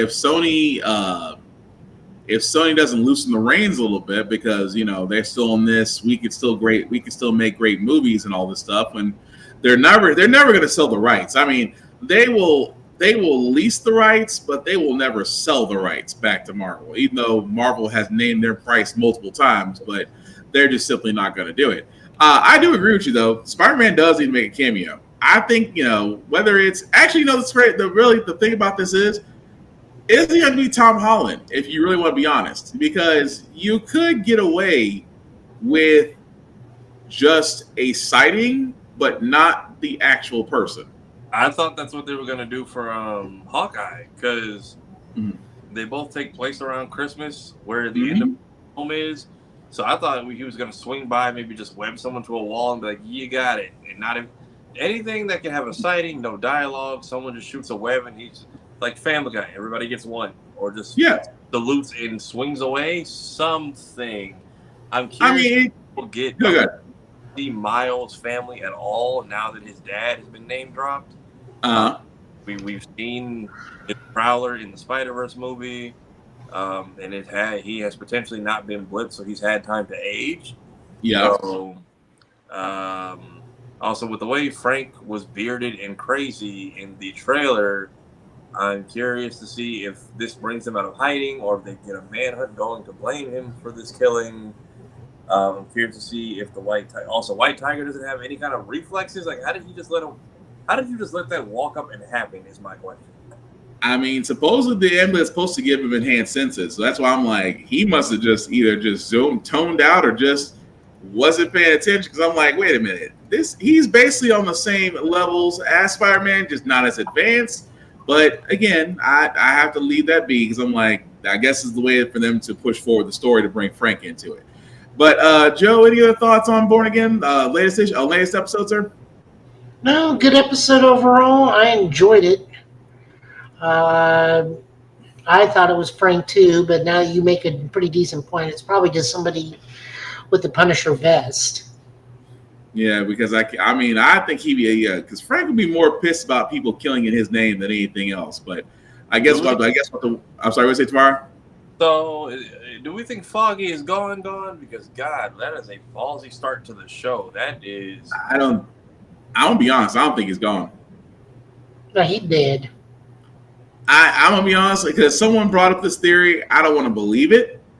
But that, there was the whole thing that they pointed out a certain issue where Foggy had faked his own death and went into WITSEC, which I'm not saying that's possible. But again, Bullseye is a proficient sharpshooter. He can make, someone sat there and said he can make it look like someone died. But it's one of those things where I don't know. I don't think he's dead. I think he is going to come back in some form or fashion. But no, I don't think he's dead. I think that's just too much to invest just to have one guy in one episode and then you off him. Yeah, they revived Electro, which was fine. Right. And made use of whatever they were trying to do with Danny Rand's story. But it's crazy because they wanted to get rid of both of them to revive it. I'm like, I feel like that first scene was really to solidify why they brought them back because it's always been Nelson and Murdoch. But then the girl who plays Karen very much reminded us why she's necessary to this story because didn't catch it till like the third watch, but when he throws Bullseye off the roof, she's like panicking because she doesn't know which one of them just fell. So now she's like, did I just lose both my friends in 5 minutes? On top of all these people that Bullseye just murdered for absolutely no reason. Right. So that's all. So like I said, that's always that too. But hopefully we'll find out next week because I think they won't hold off too long on letting that sit out there. So we'll hopefully get an answer on that. But again, let us know in the comments what you think. Did you like it? Did you enjoy it? Did you think it was Frank? But that being said, guys, we are going to go on and move on to our comic pools.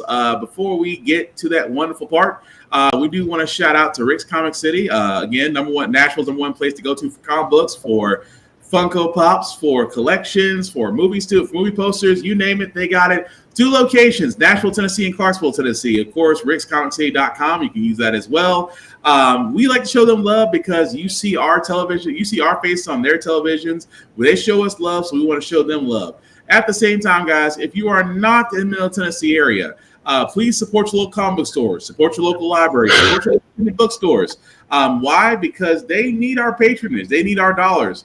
Amazon is great. Barnes & Noble is great. But there's something about going to an independent or local comic book store. You go there for the experience. Sure. And also, physical media. Please keep up with it. You guys are finding out very quickly that physical media is getting harder and harder and harder to come by. Safari can testify of the fact of steel books. The fact that, Madam Web had just became available, 2 months ago? A month ago, 2 months ago, Safari Madam Web was available. I don't know who sold out those DVDs or why, but it happened, and we just, I tried to buy Venom 3 just to complete the collection, and then it was sold out as I clicked it, and I think that was God telling me He wants better for myself.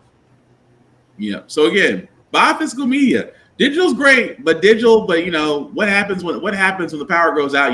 What happens when you don't have internet access? What happens when the power goes out? Just saying, you're gonna miss those physical discs. But that means you can't watch anything.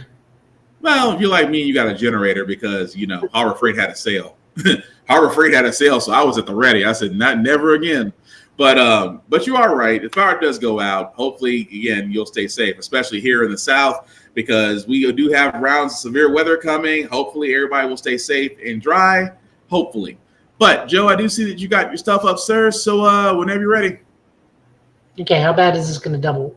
See, it doesn't double when we do it. I don't know what it's about. For some reason, I give up. Let's just go with it. All right, Green Lantern Corps #2. This is written by Morgan Hampton and Jeremy Adams, art by Fernanda Passarin, and inks by Auclair Albert, and colors by R.F. Rentaro.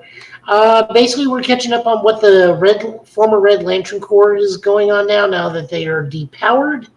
Mm-hmm. Also, we are getting into a will they, won't they with Shira and John, which was never really a thing outside of the animated series, but all of a sudden they have history that I'm not aware of. Uh-huh. No, that's pretty much the book. Oh, and the fact of for some odd reason, the former Red Lantern, I forgot his name already, was having issues. Thank you.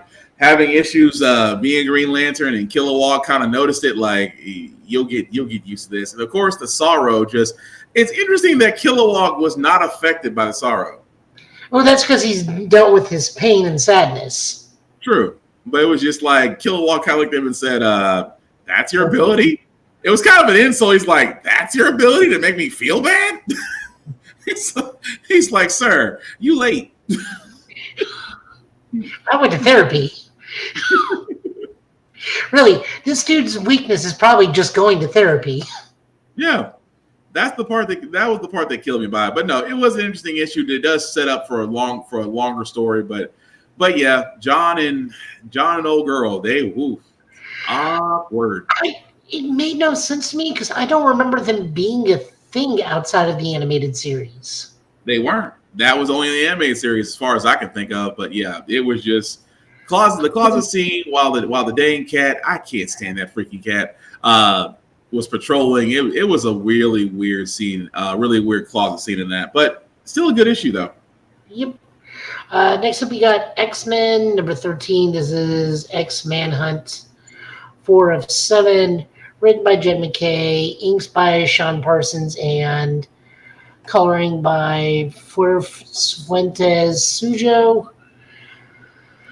This is continuing left off where Storm is, where the X-Men are fighting Storm. I think they come to like a draw. Yeah. And Charles is still kind of leaking psychic energy because he's very distracted because his daughter is in jeopardy. Yeah. Cyclops still kind of wants to just like off him because he's so tired of Charles's BS. But Charles also decided to Grand Theft Auto Beast for no reason. Yeah. It was Beast, and then it was what's the old boy's name? Shoot. The other telepath. Crap. Psylocke? No. Kid Omega. Thank you. Because they had a battle, and he's like, "Oh yeah, just in case I ever did fight you, I have something that's more of a defensive mechanism that was specifically tailored to you, and it's your sister." That's messed up. That's a messed up moment. He says, "You think I got nightmares? I got a trap card right for you." Just Cassandra Howe. Hi, Charles. If that's not a horror movie of somebody's taking their fingers through your head, nothing is. It's fine. Like we have read better X-Men stories for the Krakoa era. Although Magic we've also had some decent X-Men issues now, but it looks like Uncanny X-Men is just my preferred X-Men at this point. Although shout out to Magic with the Yoink. Oh yeah, just popping in, stealing Magneto's helmet, and literally just saying Yoink. Good old Simpsons reference. Next up, we got X Factor issue 8, part 5 of 7. You know what really sucks about this? is that this is Legacy 300 for X Factor. That makes me mad. This issue is not that bad. I thought you were gonna say two. I was gonna say 2 summers they can't fight each other. I mean, they got to be creative, but pretty much. But yeah, this is kind of a bummer for being 300 issues of X Factor. Mm-hmm. This, like I said, so this just continues the storyline. This is written by Mark Russell, art by Bob Quinn, and colors by Jesus Abortov. The fight just continues, and pretty much X Factor comes in, tries to claim Charles in the name of the U.S. government to bring him back to Grey Malkin, and all the X-Men are like, Beast just single-handedly points out, like, you have all your powers don't do anything to us, literally. I love the fact that Beast was like, we can solve all of this without violence. He points to, what about Granny over there? What's your ability? I'm immortal. See, she can't fight. Damn. It's just the whole thing. It's like Beast said that, you can't die, so you can't fight. True. That was our whole point. As Beast is sitting there saying, see, there's other ways to solve this as everybody's fighting. Again, we understand why X Factor is getting canceled. Yeah. It wasn't horrible, but they could still do better. Just true. Moving on over to All New Venom. This is written by Al Ewing, art by Carlos Gomez, and colors by Frank DeMarta. We are still trying to figure out who is the new Venom, because we do know that at least one person in this lineup does have a symbiote, but it's not Venom. Right. And someone is shooting a pin particle gun that shoots Modocs. Right. And mad about wasting pin particles. Yes. There is like a brief thing where Flash Thompson, who's Agent Anti-Venom, is talking to the Toxin symbiote, having a small conversation about what they're doing with them. Also, Sleeper, who is a symbiote in the form of a cat, is chilling in the thing. We learn later on that he's actually controlling a piece of himself who's attached to Rick Jones, who's the new Sleeper agent. So Rick is a Sleeper agent. Again. That's fine. I expected more, but all right. Look, my favorite thing with Sleeper came from the opening of Venom 1, where he's asleep on Eddie Brock's couch, like, oh, Peter called. Did you take a message? I don't work for you. And go back to sleep. Yeah, but Rick still being a Sleeper agent, I was like, come on. That's I ain't saying it's low-hanging fruit, but come on, you can do better. It's Rick Jones. He's everything. True. Next up we got Spider-Man 69. I kind of wish it was nice, but it's not.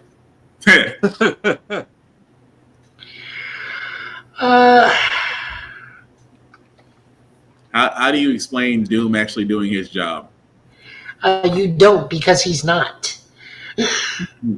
I'm not to cut you off, Joe, but go ahead. This is written by Joe Kelly, finally, with art by Ed McGuinness and ink by Mark Farmer and colors by Marcio Menez. Doom finally gets off his butt to start fighting the Blight while Doctor Strange chastises him. It's like, you should have been doing this from the begin with, but because you don't want to deal with loss and pain and put it on someone else, we're in this situation. Then Doom just blasts Doctor Strange. He's like, don't speak ill of your betters. As Strange is pretty much trying to talk sense into him while still fighting the Blight, which is still weird in spectral form. The crux of this is the daughter of Sidorak gives up her immortality to become a standard living being, and restores Peter back to life and makes him into a spider juggernaut at the end of the issue. Spider-Man been lifted. I can't wait for this to be over. Spider-Man been lifted. It was interesting. That's all I was like, okay. So they were going to bring Spider-Man back in some way, and the fact that she actually felt human emotions, which is still weird that her brother is trying to overthrow Sudatak. And Peter is now Juggernaut, which is, I'm not saying it's not bad. I think he's her Juggernaut because he can't be Sidorak because Sidorak is still bonded with Marco. Pretty much. So that would make sense if Peter's her avatar. Yeah. Oh God, I hope this gets better when they move out of the storyline. Moving over into Transformers, number 18. I actually pulled up on this one. So we are opening on Cybertron, Blue Streak, Warpath, and Blurs. They're pinned down by Decepticon forces. But they're saved by the multi-spark Autobot Shredhead, who just obliterates a lot of unnamed Seekers. Mm-hmm. On Earth, Ultra Magnus is still dealing with massive trauma, talking to RC, Carly, and Beachcomber and Spike. But a defense force from Earth captures him in the thing and tranquilizes Carly. And meanwhile, while all that's happening, I don't know if I got the picture or not. I did get the picture. RKO. Two factions of Decepticons are waging war in Seattle, and the Autobots are trying to minimize damage until Devastator just decides to grab Bruticus and RKO him off of a skyscraper that levels 2 city blocks and all rages. And then Starscream and Soundwave start fighting again, and then Megatron just shows up and it's like, okay, knock it off. Pretty much. Although the RKO is still funny to me. That's still funny. And then Optimus sees Megatron's like, okay, well, we're retreating. Yeah. Once he sees they regrouped, he's like, yep, we got to retreat. So it was an interesting story. Interesting issue, but yeah, it just throws me off every time I see an RKO position. Like Daniel Warren Johnson, art by George Crona, and colors by Mike Spicer. Please, guys, keep in mind, Daniel Warren Johnson is a huge pro wrestling fan. Every issue of Transformers has had a pro wrestling move in some way, shape, or form. Oh, but it's still funny. I mean, Orton would be proud.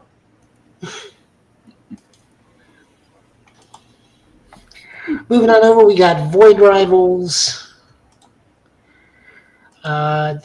This is number 17. And this is written by Jonathan Hickman with art by Lorenzo Di Felici and colors by Patricio Delfiche. Mm-hmm. Here we go. Zerta Prime finally does talk to Sola and reveals everything about it. How the Quintessons built this giant ultimate weapon, which we see as a giant hand named Goliath, which I'm fairly certain is Unicron. Yeah. And goes through the history of everything about their war. Zeta informs Solia about the entire war that her and Alpha Trion fought. You do see a brief image of Orion Pax. They need to free Goliath in order to defeat him because he's currently at his weakest. Meanwhile, Darak, who's on the other side of the opposite side of the race of Solia, is being told, no, we got to keep him contained at all costs because he could potentially destroy the cosmos. Springer and Hot Rod just kind of sit in the background. Is like, well, they're learning how to operate and produce Energon pretty well. That's nice. And the Cobra Law troops come across a Quintesson cruiser, so everything's slowly starting to come together. Yeah, this one was kind of a little bit of a slow burn, but I can see why. I can see why in this issue.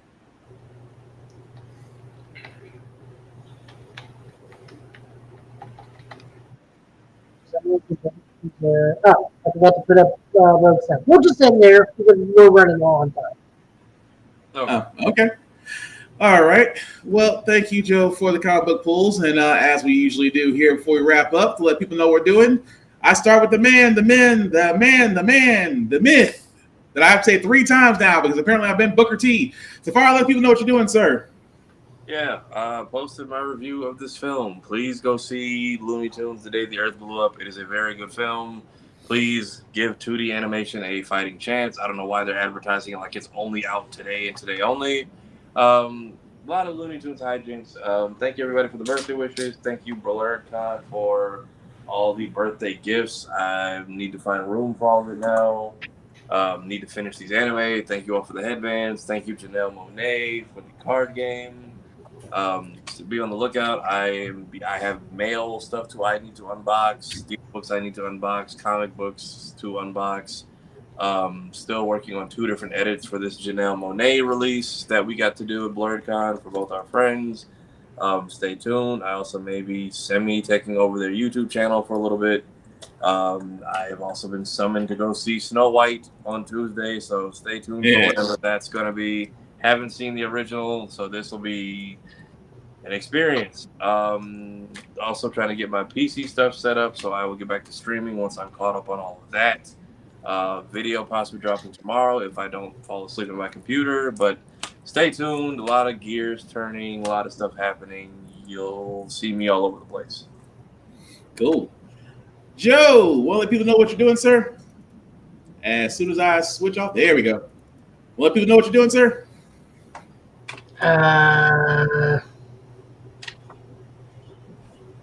Playing Monster Hunter. That's pretty much all I'm doing right now.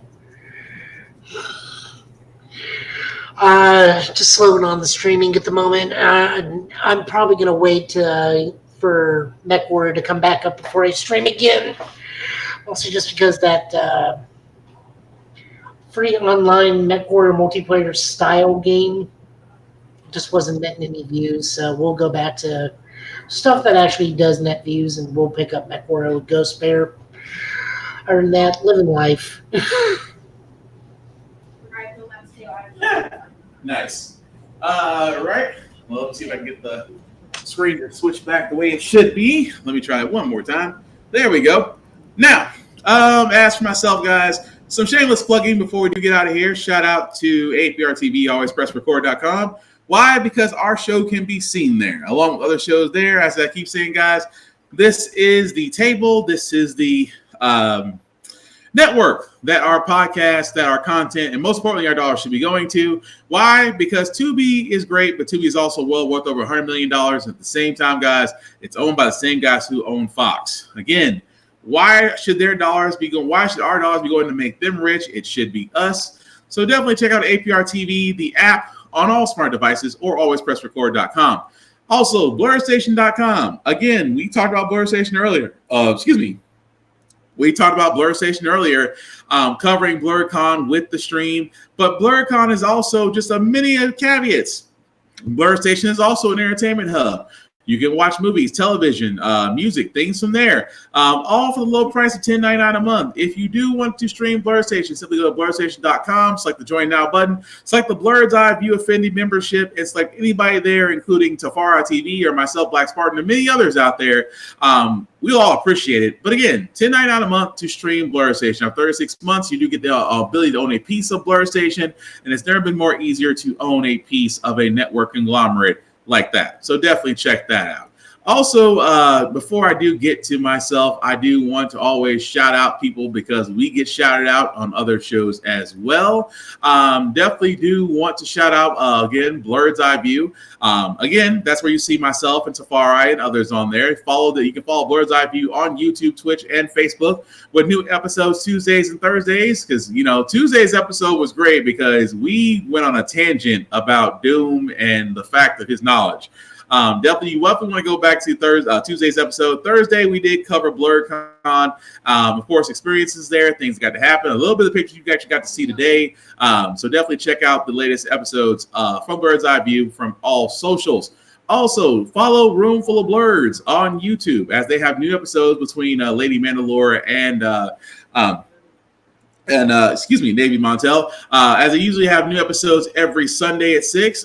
They've kind of been reading, what was the book they've been reading so far? Roots of crap. Bitterroot. Bitterroot, thank you. They've been reading Bitterroot for quite some time, so definitely check them out. Also, check out Navy Montel at BlurCon Speaks. Again, also can be found on YouTube and all socials. Also, check out our other person, Geek by Heart, on YouTube. She does do streams. I think she's still doing Echoes of Wisdom, Legends of Zelda Echoes of Wisdom. I want to say she was probably streaming today. I apologize, Lainey, if that's wrong. Please correct me in the comments if it's the proper one. But you can find her, and I believe her husband Jay will be back streaming Gears of War 5 very soon. But definitely check out Geek by Heart on YouTube and all socials as well. Now, as for myself, guys, please check out the podcast, the Give It Podcast. As it stands, the GB Podcast. It can be found on Facebook and on YouTube. I myself have my own personal page at Black_Spartan615. Like, share, follow, subscribe. Jump on the likes. We see a lot of people do like our show, but at the same time, guys, we cannot do this without you, which means that the likes need to be up. Because the more likes you get, the more people get to see, and the more we get to do this. So again, like, share, and subscribe. Again, comment with us. As you can see, we don't bite. We talk to everybody. That also being said, guys, con season is up and running again.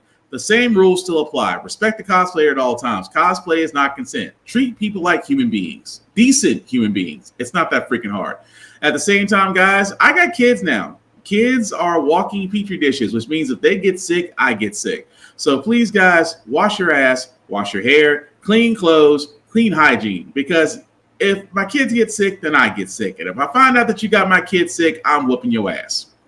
And the third rule that I have for myself, that I have for everybody else, guys, in a world that is very, very cold and cruel, be nice, be kind, talk and share your fandoms. Don't be a dick, and we'll all be cool. But with that being said, as we wrap this up, guys, we will hopefully be back here next Friday, same Get Bit time, same Get Bit channel, with news that's coming out as we get ever so closer to South of Midnight, as we get ever so closer to a lot of releases and other shows coming out. We will hopefully be back then to give you our reviews and hopefully get you guys engaged as well. With that being said, fellas, any last words for we call tonight? Go see Looney Tunes. Go see Looney Tunes indeed. And outside of that, also to all you March babies, Tafari, myself, my son Obi, will be watching at Mayhem Media. Again, if you are a March baby, happy birthday. We gotta start doing birthdays a lot more. Happy birthday, hope you enjoyed it. And aside from that, guys, take care of yourselves.